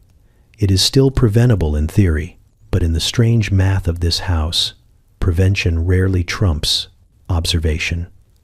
15 minutes pass. A guest one who actually does need to pass through this hallway raises an eyebrow as they pause beside you. You shrug, which is the universal language for, I am not responsible for what happens next. They nod. The door opens again. And then, it's scandal. The lady exits first. Not hurried, but precise. Her hair in place. Her face unreadable in the way only practiced women manage. Behind her, he appears. Slightly disheveled, eyes a bit too bright, cufflinks back on but clearly fastened in the dark. They do not speak to each other. That would make it real. Now, it's gossip's turn. By dinner, the morning room has become a character in the retelling. Guests describe it like it's a stage set for betrayal. They mention the lighting, the velvet cushions, the suspicious lack of embroidery. Someone swears they saw a candlestick moved an inch from where it belonged. Someone else claims they'd suspected something since luncheon, which is always a lie. The worst part? The sign was right there. Morning room, not mystery alcove, not flirtation nook, not please enter if you'd like to be the subject of a poem. Read loudly at supper. No ambiguity, just brass letters and willful ignorance. She doesn't dine that evening. Neither does he, which is exactly what you do if you want everyone to think something happened.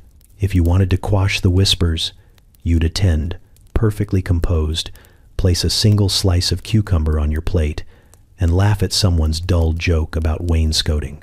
But no, they retreat, which means the whisper becomes a roar.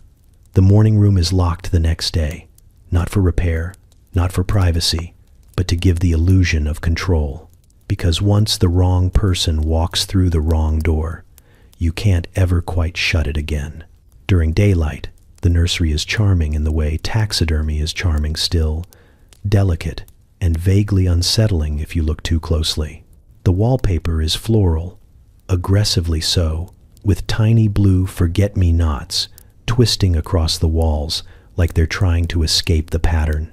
A rocking horse presides from one corner, frozen mid-prance, with glassy eyes that suggest it's seen things no toy should. There are dolls, of course, dozens of them. Too many, really, lined up along the wall, slumped in chairs, staring at each other with stitched smiles and eyes that don't quite align. When the sun is high and the windows open, the room pretends to be innocent. Light glints off the china tea set with all the effort of a good lie. Tiny spoons, perfectly folded doll linens, the faint scent of lavender and talcum powder clinging to the air like it has nowhere else to go. You step lightly when you pass through, as if a louder footfall might wake something not meant to stir. But dusk changes everything. The air shifts first, grows heavier, not quite cold, but dense, like the atmosphere has thickened specifically to slow your breath. The dolls begin to feel less like toys and more like witnesses. Their smiles don't change, but the meaning behind them does. The rocking horse's shadow stretches further than it should. You could swear it wasn't facing the window before. You could swear you left the door open. No child has lived here in years. That's the thing you remind yourself, over and over. The nursery is a relic, preserved out of nostalgia or guilt, though no one will admit which. Someone once said it was for visiting cousins, but no cousin under 12 has stepped foot in this house since the incident with the cracked mobile and the shrieking. You don't ask which mobile. You've seen several that look like they'd crack on their own, with no supernatural interference.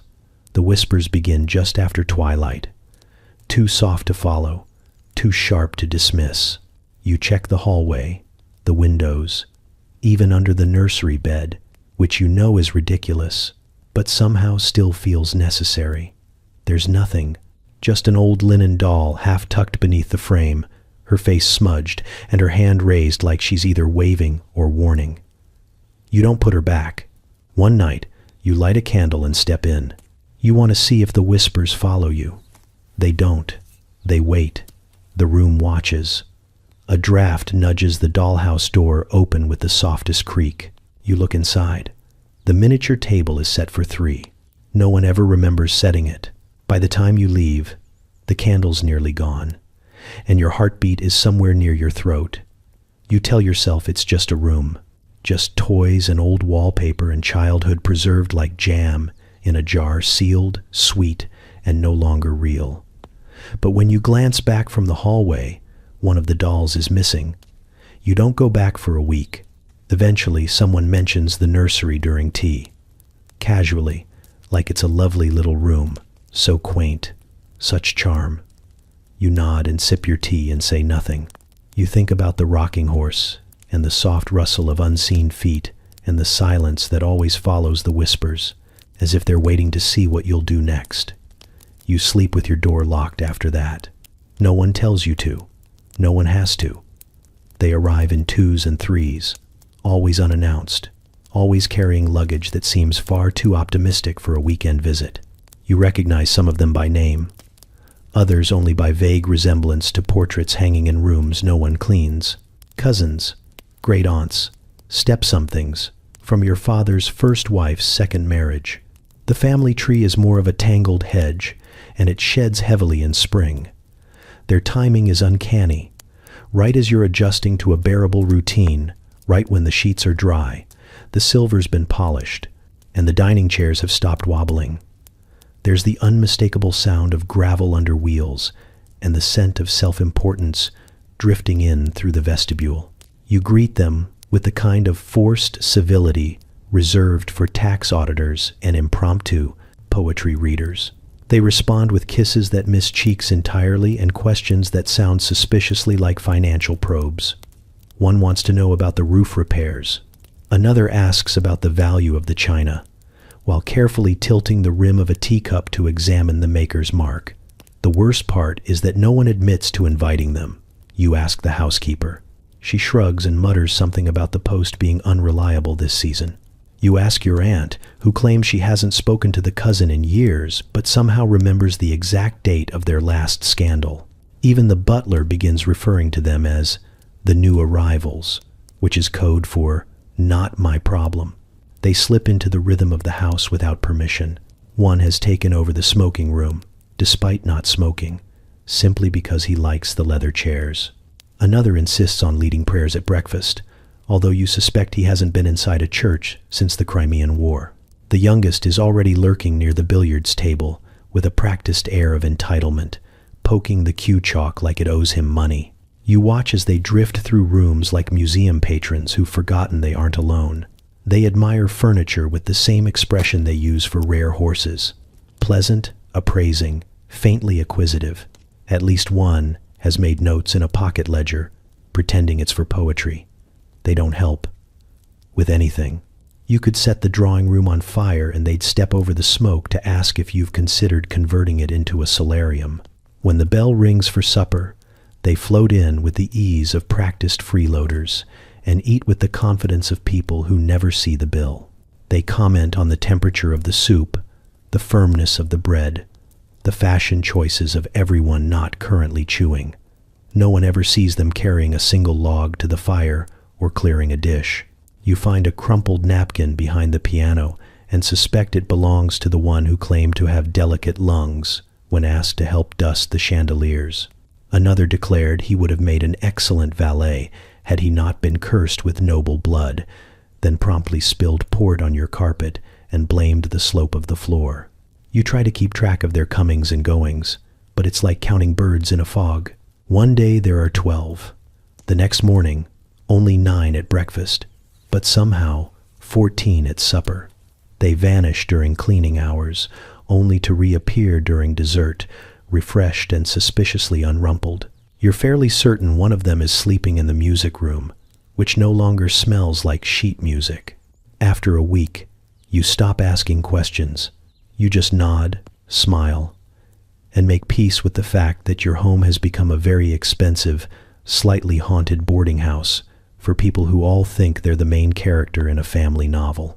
And, worst of all, you suspect they're waiting for someone to die. The kitchen laughs again. It's muffled through 3 doors and a paneled hallway. But you hear it all the same, sharp, quick, and just a bit too synchronized. The sound of people who don't have to pretend when you're not in the room. You freeze halfway through, removing your gloves, fingers stiff in lace, and listen as footsteps shuffle and a pan clatters. In that way, pans only do when someone's trying not to laugh louder. They're definitely talking about you. You don't know which part of your day became the punchline, but it could be any number of things. The moment your corset came unhooked while standing too close to the pianoforte, the part where you asked the wrong footman for tea and he brought you a ledger, or, more likely, the incident with the bee in the breakfast room that ended with you under the table and a shattered compote of gooseberries. You suspect they're ranking these moments somewhere, possibly on a chalkboard near the root vegetables. They know everything. Not in the mystical, all-seeing way, but in the quiet, observant, deeply inconvenient way that comes from always being just outside the door.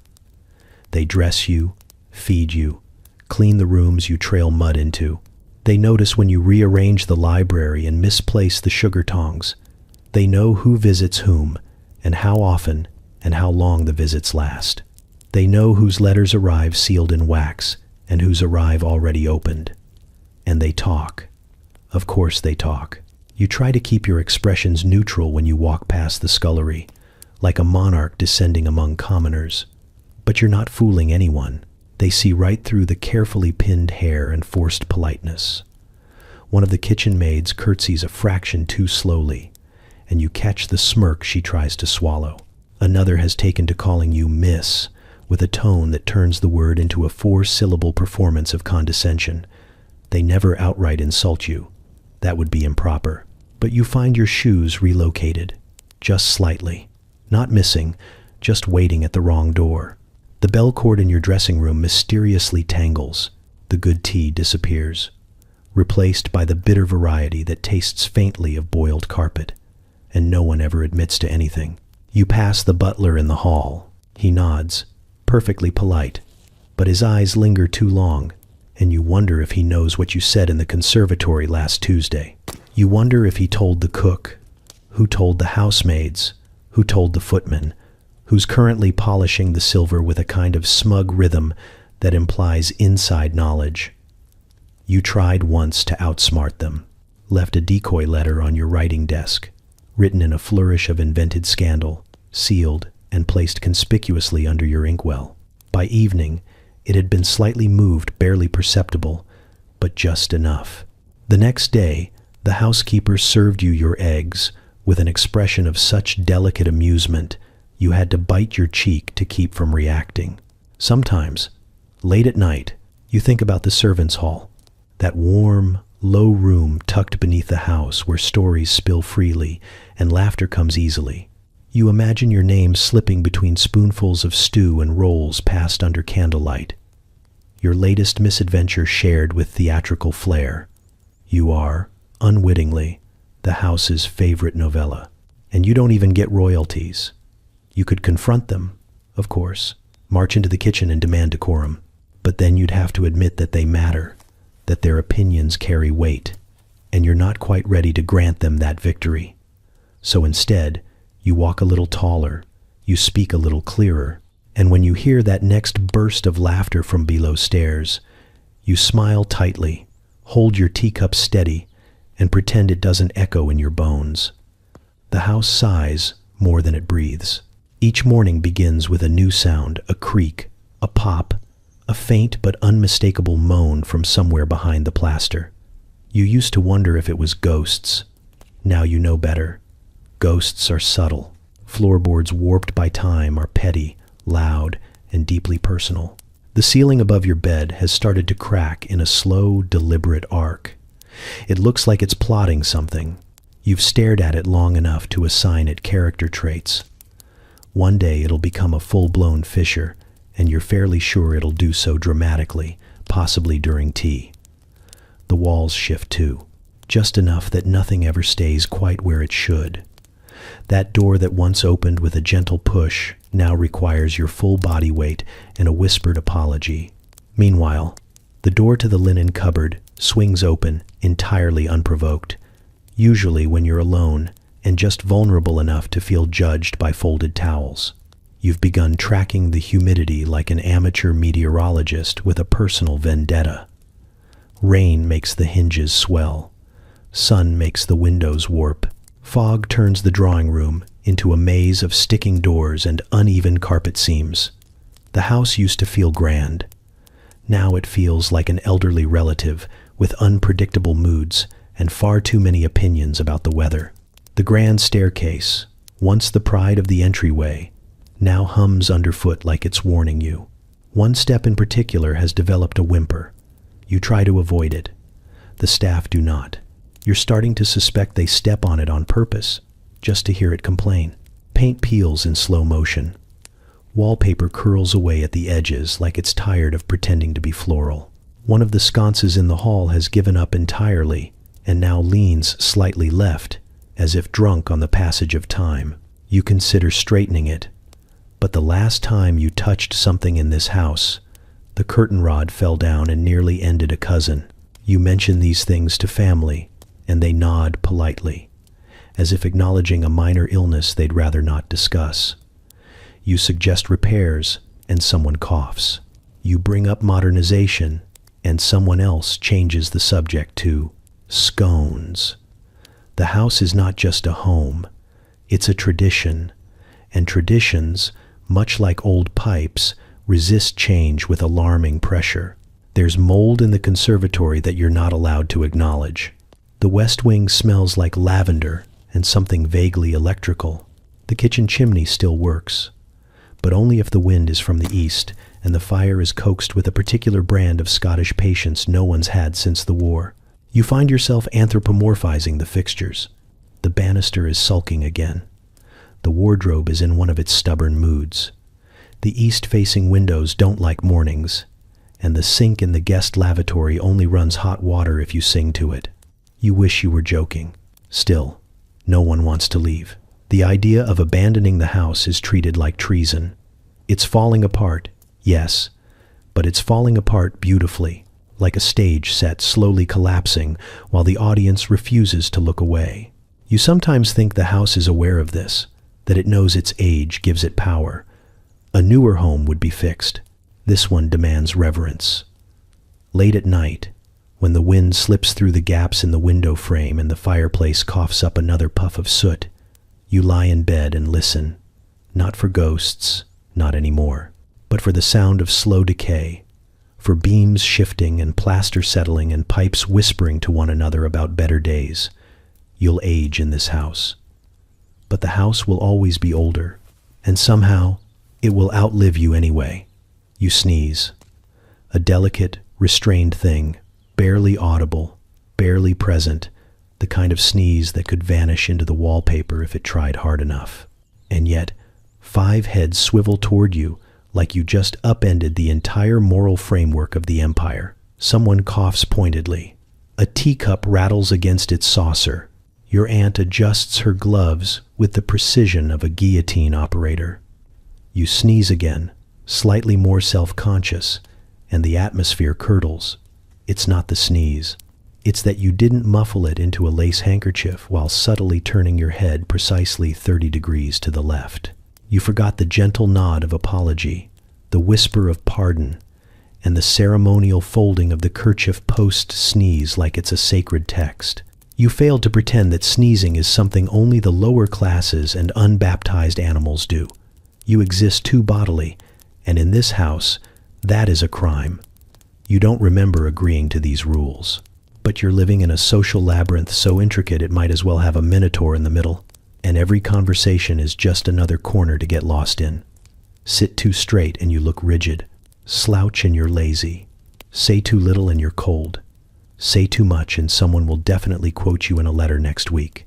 You try to walk the tightrope, but the rope is made of etiquette, and it's soaked in judgment.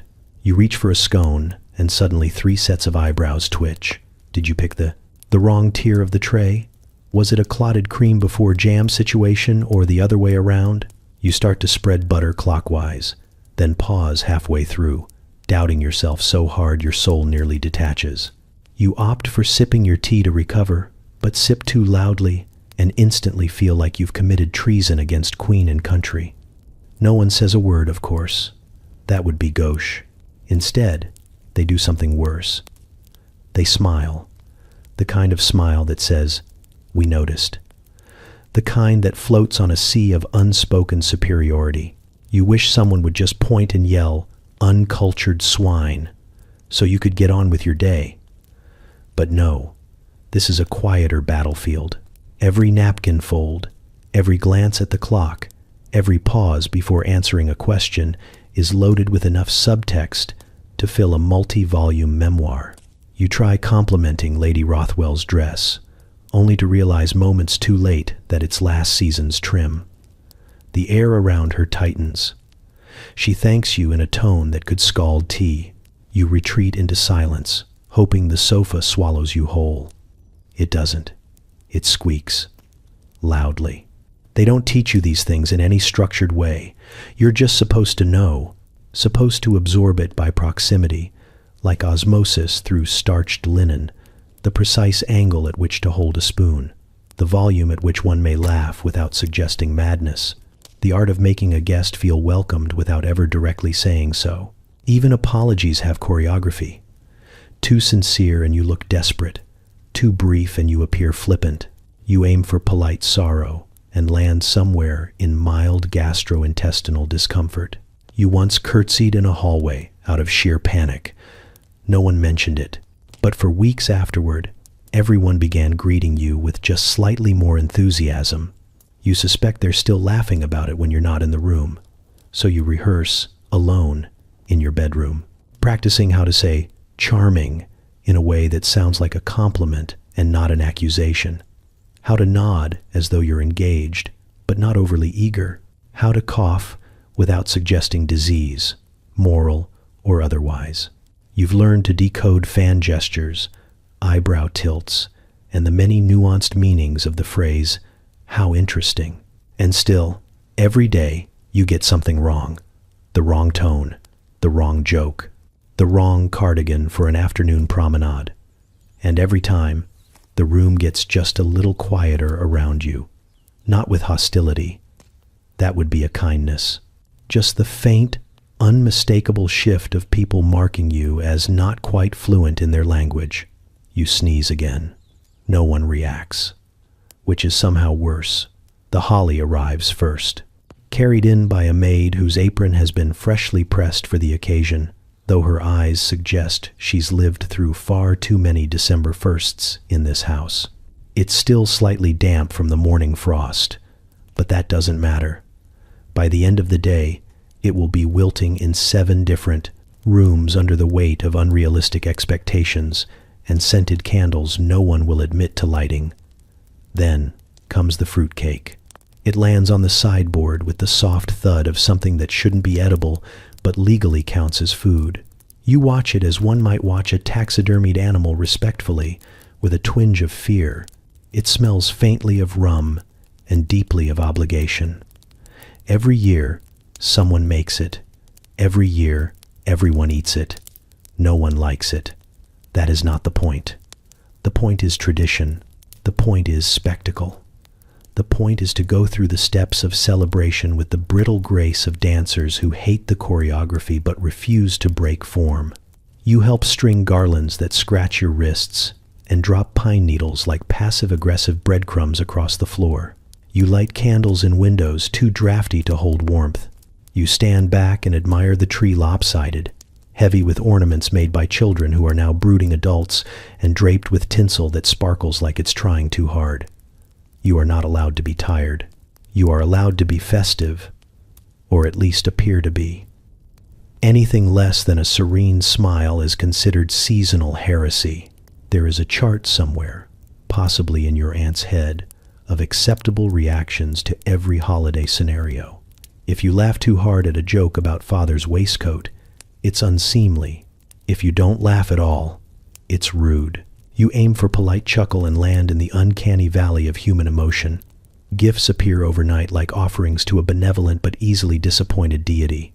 You know what's inside before you open them. A monogrammed handkerchief, a copy of a book you already own, a scarf that looks suspiciously like the one you gave away last year. You say thank you like it's a spell to keep the room from catching fire. You give gifts too, of course, carefully chosen, beautifully wrapped, and met with mild confusion.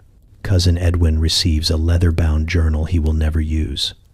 Aunt Margaret accepts her new shawl with the strained cheer of someone trying to find the embroidery error. There is a meal, and then another. There are courses, so many courses. Pudding is set aflame and paraded in like a guest of honor. It is soaked in enough alcohol to stun a horse. There's always one fork too many, and always one family member who uses it wrong. You try not to look at them, because that way lies madness, and a very tense morning after breakfast. Someone always cries. It's usually during pudding. The fire crackles. The port is passed. A comment is made, soft, sharp, barbed, in the way only family can manage, and suddenly someone's blinking too fast and fanning their face. You pretend not to notice. You drink more port. You wonder how many more days this will last. Carols are sung, off-key and louder than necessary. A child performs a poem with the solemnity of a trial lawyer. There is applause. No one knows what for, but it feels safer than silence. Cards are read aloud from distant relatives you've never met, filled with handwriting that borders on aggressive. Much love sounds like a threat when written in violet ink and underlined twice. Later, you sit by the fire, too full, too warm, and vaguely guilty. Not because you did anything wrong, just because holidays in this house are marinated in guilt the way the fruitcake is marinated in brandy. You think of people not here, people you miss, people you don't. You think of the way joy feels when it's quiet and not orchestrated like a performance. You glance at the decorations. They sparkle in the candlelight, still trying to convince everyone it's all going well. You sip your tea and decide not to mention the garland, slowly slipping off the mantel. Let it fall. Something should. It starts with a letter, cream-colored, wax-sealed, delivered by a footman who looks like he's just run a gauntlet of emotionally charged parlors.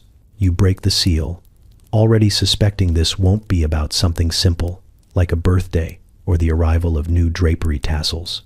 It is, of course, from a solicitor. And just like that, the air in the house changes. The furniture holds its breath. The carpets feel somehow accusatory. There's talk of a will, an update, an execution, terms that turn the drawing room into a war room and every relative into a low-budget Machiavelli. You haven't seen some of these cousins in years, and now here they are, arriving with handshakes that last too long and smiles that don't meet their eyes. They ask how you've been as if they care, and you ask them back as if you don't know they once stole your governess's pocket watch.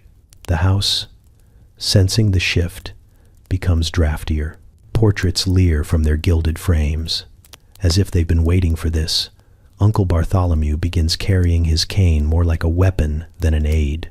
Aunt Eugenia insists on recounting the time she nursed grandfather through the influenza of '84, as though loyalty could be notarized. Even the cook starts plating meals with a little more symmetry, perhaps angling for mention in someone's final bequest. Conversations turn elliptical. No one says money aloud, but it pulses behind every compliment, every offer to help with the tea tray, every sudden reminiscence of childhood summers spent here in the very garden where grandfather liked to nap. You listen to these stories and wonder where they were stored all these years, and whether they're rehearsed in front of mirrors when no one's watching. There are meetings, closed doors, rustling papers, raised voices that lower when footsteps approach. You pass your cousin Thomas in the hall, and he gives you a look as if you've both just been accused of the same crime. You share a nod that could mean anything. It probably means everything. At dinner, the tension clinks louder than the silverware. Someone accidentally uses the wrong fork and is treated like they've just announced they were disinheriting the entire bloodline. Toasts are shorter. Laughter has corners. Everyone is trying to be pleasant, and the effort shows in the way they grip their wine glasses like they might shatter under too much sincerity. Then the whispers begin, the late-night ones that hover just beyond door frames, allegations of secret codicils, quiet mentions of jewels gone missing, the suggestion that someone might be rewriting the will even now, possibly under duress, definitely under influence. You catch your name once or twice and pretend not to. It's safer that way. Uncle Harold drops by with a bottle of brandy and a memory of how he once loaned grandfather 10 pounds during a particularly difficult winter. He never asked for it back. Didn't seem right. But perhaps now. Well, sentiment has value too, doesn't it? You nod along and wonder what the current exchange rate is for emotional leverage. It escalates, as these things always do. A locked drawer is found empty. A maid is accused of misplacing a ring. A nephew storms out after being reminded, very publicly, of that unfortunate card debt situation in Vienna. Family members you didn't know existed begin appearing in carriages, clutching old letters as proof of connection, all of them too familiar with the layout of the house. Eventually, the solicitor returns. He clears his throat in the parlor, an act so significant it silences 3 feuds and a minor flirtation. The will is read. Some gasp, some frown, some feign contentment. You try to keep your face still as your name is mentioned, then passed over, then returned to, almost as an afterthought. There is applause, there is silence, there is plotting. When it's done, the room feels smaller, the house tired. Inheritance, it turns out, isn't about objects or titles or the long list of porcelain figurines distributed like odd blessings.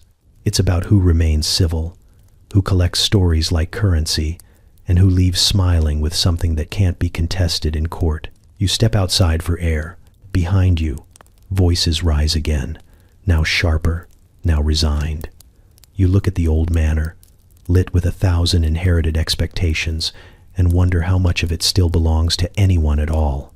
You wake to the scent of lavender water and something more metallic, something slightly alarming, like a surgeon's tray that's seen too much action. It's not blood, not exactly, just the smell of something that probably used to be inside someone and now isn't. Outside, the air is sharp and damp and allegedly healing, though your lungs beg to differ. The maid cracks the window open with the same look someone might use to serve you a raw turnip for dessert. "It's good for you," she insists. You cough once, and she nods like that's proof. You've got a slight headache, perhaps from sleep or from the fact that your pillow is filled with crushed livestock byproducts and sorrow. The solution, of course, is not water or rest. It's leeches, or possibly arsenic, depending on whom you ask. The house has 3 doctors on speed dial, or rather, a bell system that summons them with varying levels of urgency. One thinks fresh air cures everything. Another insists on mustard plasters for injuries ranging from sore ankles to fractured morals. The third is mostly there to nod sagely and prescribe things that sparkle. Breakfast includes a tonic. It is gray. It fizzes ominously. No one will tell you what's in it, only that it restores the humors, which you suspect is code for tastes like wet coins, but might stop your hands from shaking. Your cousin swears by it. She hasn't blinked in 2 days. By mid-morning, you're summoned for your constitutional. This is Victorian for forced walk through the damp woods while trying not to die of miasma.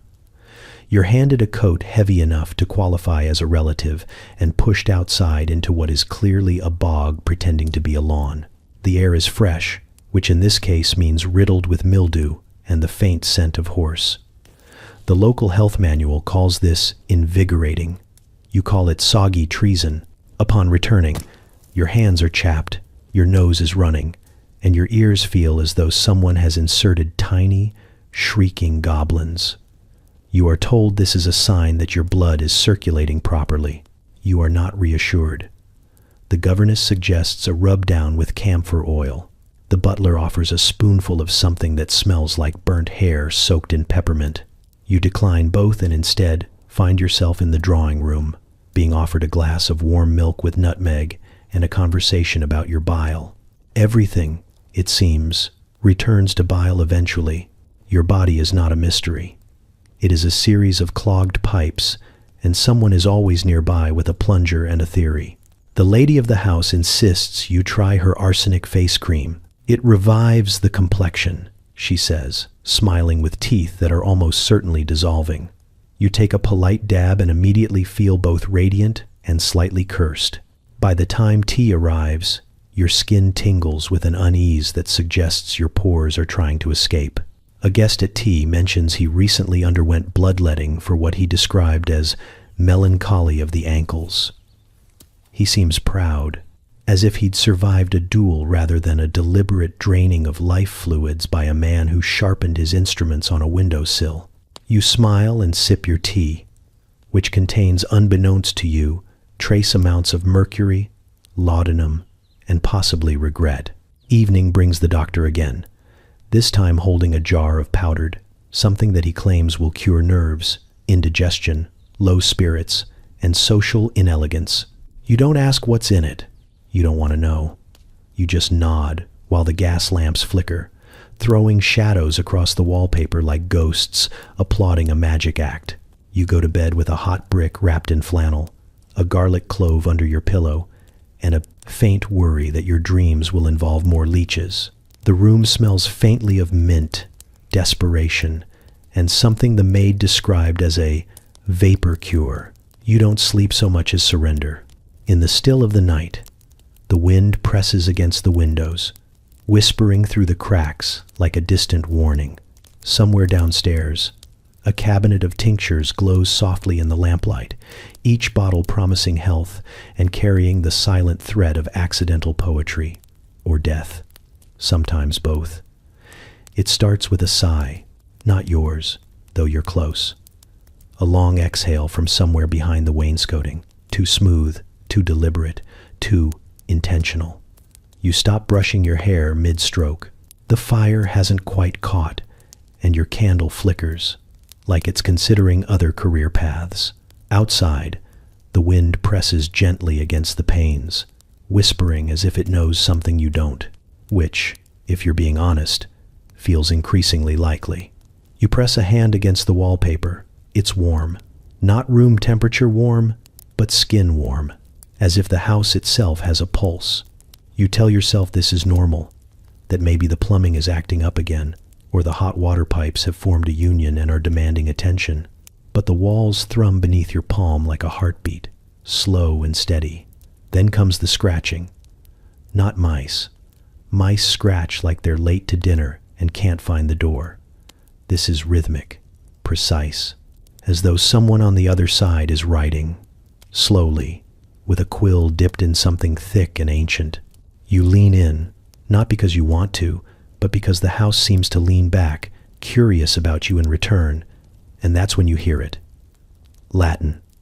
You don't speak Latin, but the words curl at the edge of your understanding like forgotten nursery rhymes. It's a chant, not quite melodic, but still catching in your chest like the echo of a forgotten prayer. You whisper back a soft hello, not because you expect an answer, but because silence feels far more dangerous. It replies. A creak, a groan, and suddenly the floorboard beneath your bed sighs like it's exhausted from holding secrets. Dust trembles in the corners. You step back, but the air moves forward, wrapping itself around your ankles like a warning. The fireplace, dormant moments before, exhales smoke without flame, and for the briefest moment, you see a shape inside it. Not in the logs, in the smoke. Watching, you flee. Not in the scandalous running through the hallways kind of way, but the swift, practiced glide of someone who's lived long enough in this house to know it does not like sudden movements.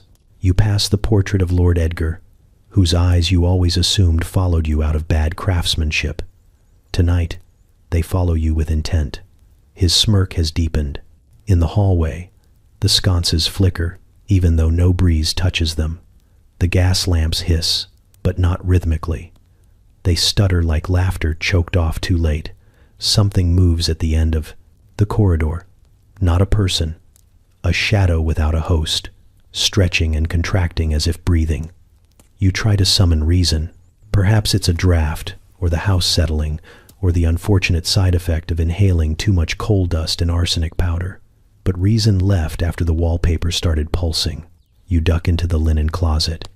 It feels safe here. The linens are thick and smell like lavender, though you notice the sheets are breathing slightly. Inhale, exhale. You close your eyes and count backward from 100, which is what the governess always recommends during times of stress and ghostly muttering.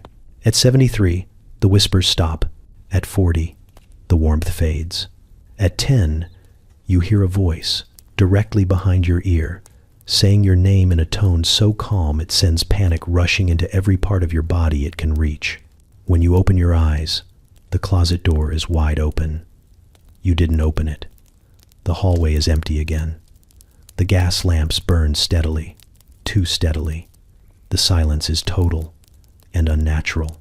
You return to your room. Your candle is out. Your fire burns brightly.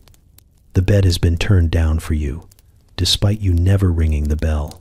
And etched in the condensation on your mirror, perfectly neat cursive reads, "Welcome back." The house doesn't creak as you climb into bed. It exhales, content. You don't sleep that night. You just wait for the house to stop watching. It doesn't. The fire crackles once, spits, and immediately gives up, as if even it has had enough. You wrap your shawl tighter, not because it helps, but because ritual is comforting, and right now, ritual is all you have left. The tea beside you is no longer warm, not even tepid. It tastes like regret and ghost breath, and you sip it anyway because you need something to hold on to, even if it's disappointment in a porcelain cup. The day began with a door slamming on its own and ended with a cousin confessing his love for a woman no one has ever seen, who may or may not be a ghost, and who definitely sleeps in the East Wing. You nodded supportively because objecting would mean participating, and you've learned that passivity is often your best defense in this house. Active resistance only invites retribution, usually from Margaret. You've counted 16 separate family members today, though you only remember inviting 4. The rest seem to materialize from spare rooms and passageways, holding brandy and opinions, most of which are about you. Aunt Lavinia called your shoes brave before comparing them to boiled eels. Uncle Clarence attempted to lecture you on the morality of window coverings. You considered hurling yourself into the rose bushes at least twice before lunch. Still, you endure. Not gracefully, but with the stiff dignity of someone who's read just enough etiquette manuals to know that screaming into a cushion is frowned upon unless it's embroidered, and at least one guest is dead. Somehow, through the ballet of collapsing social niceties and unexplained banging noises in the attic, you manage to make it through the day.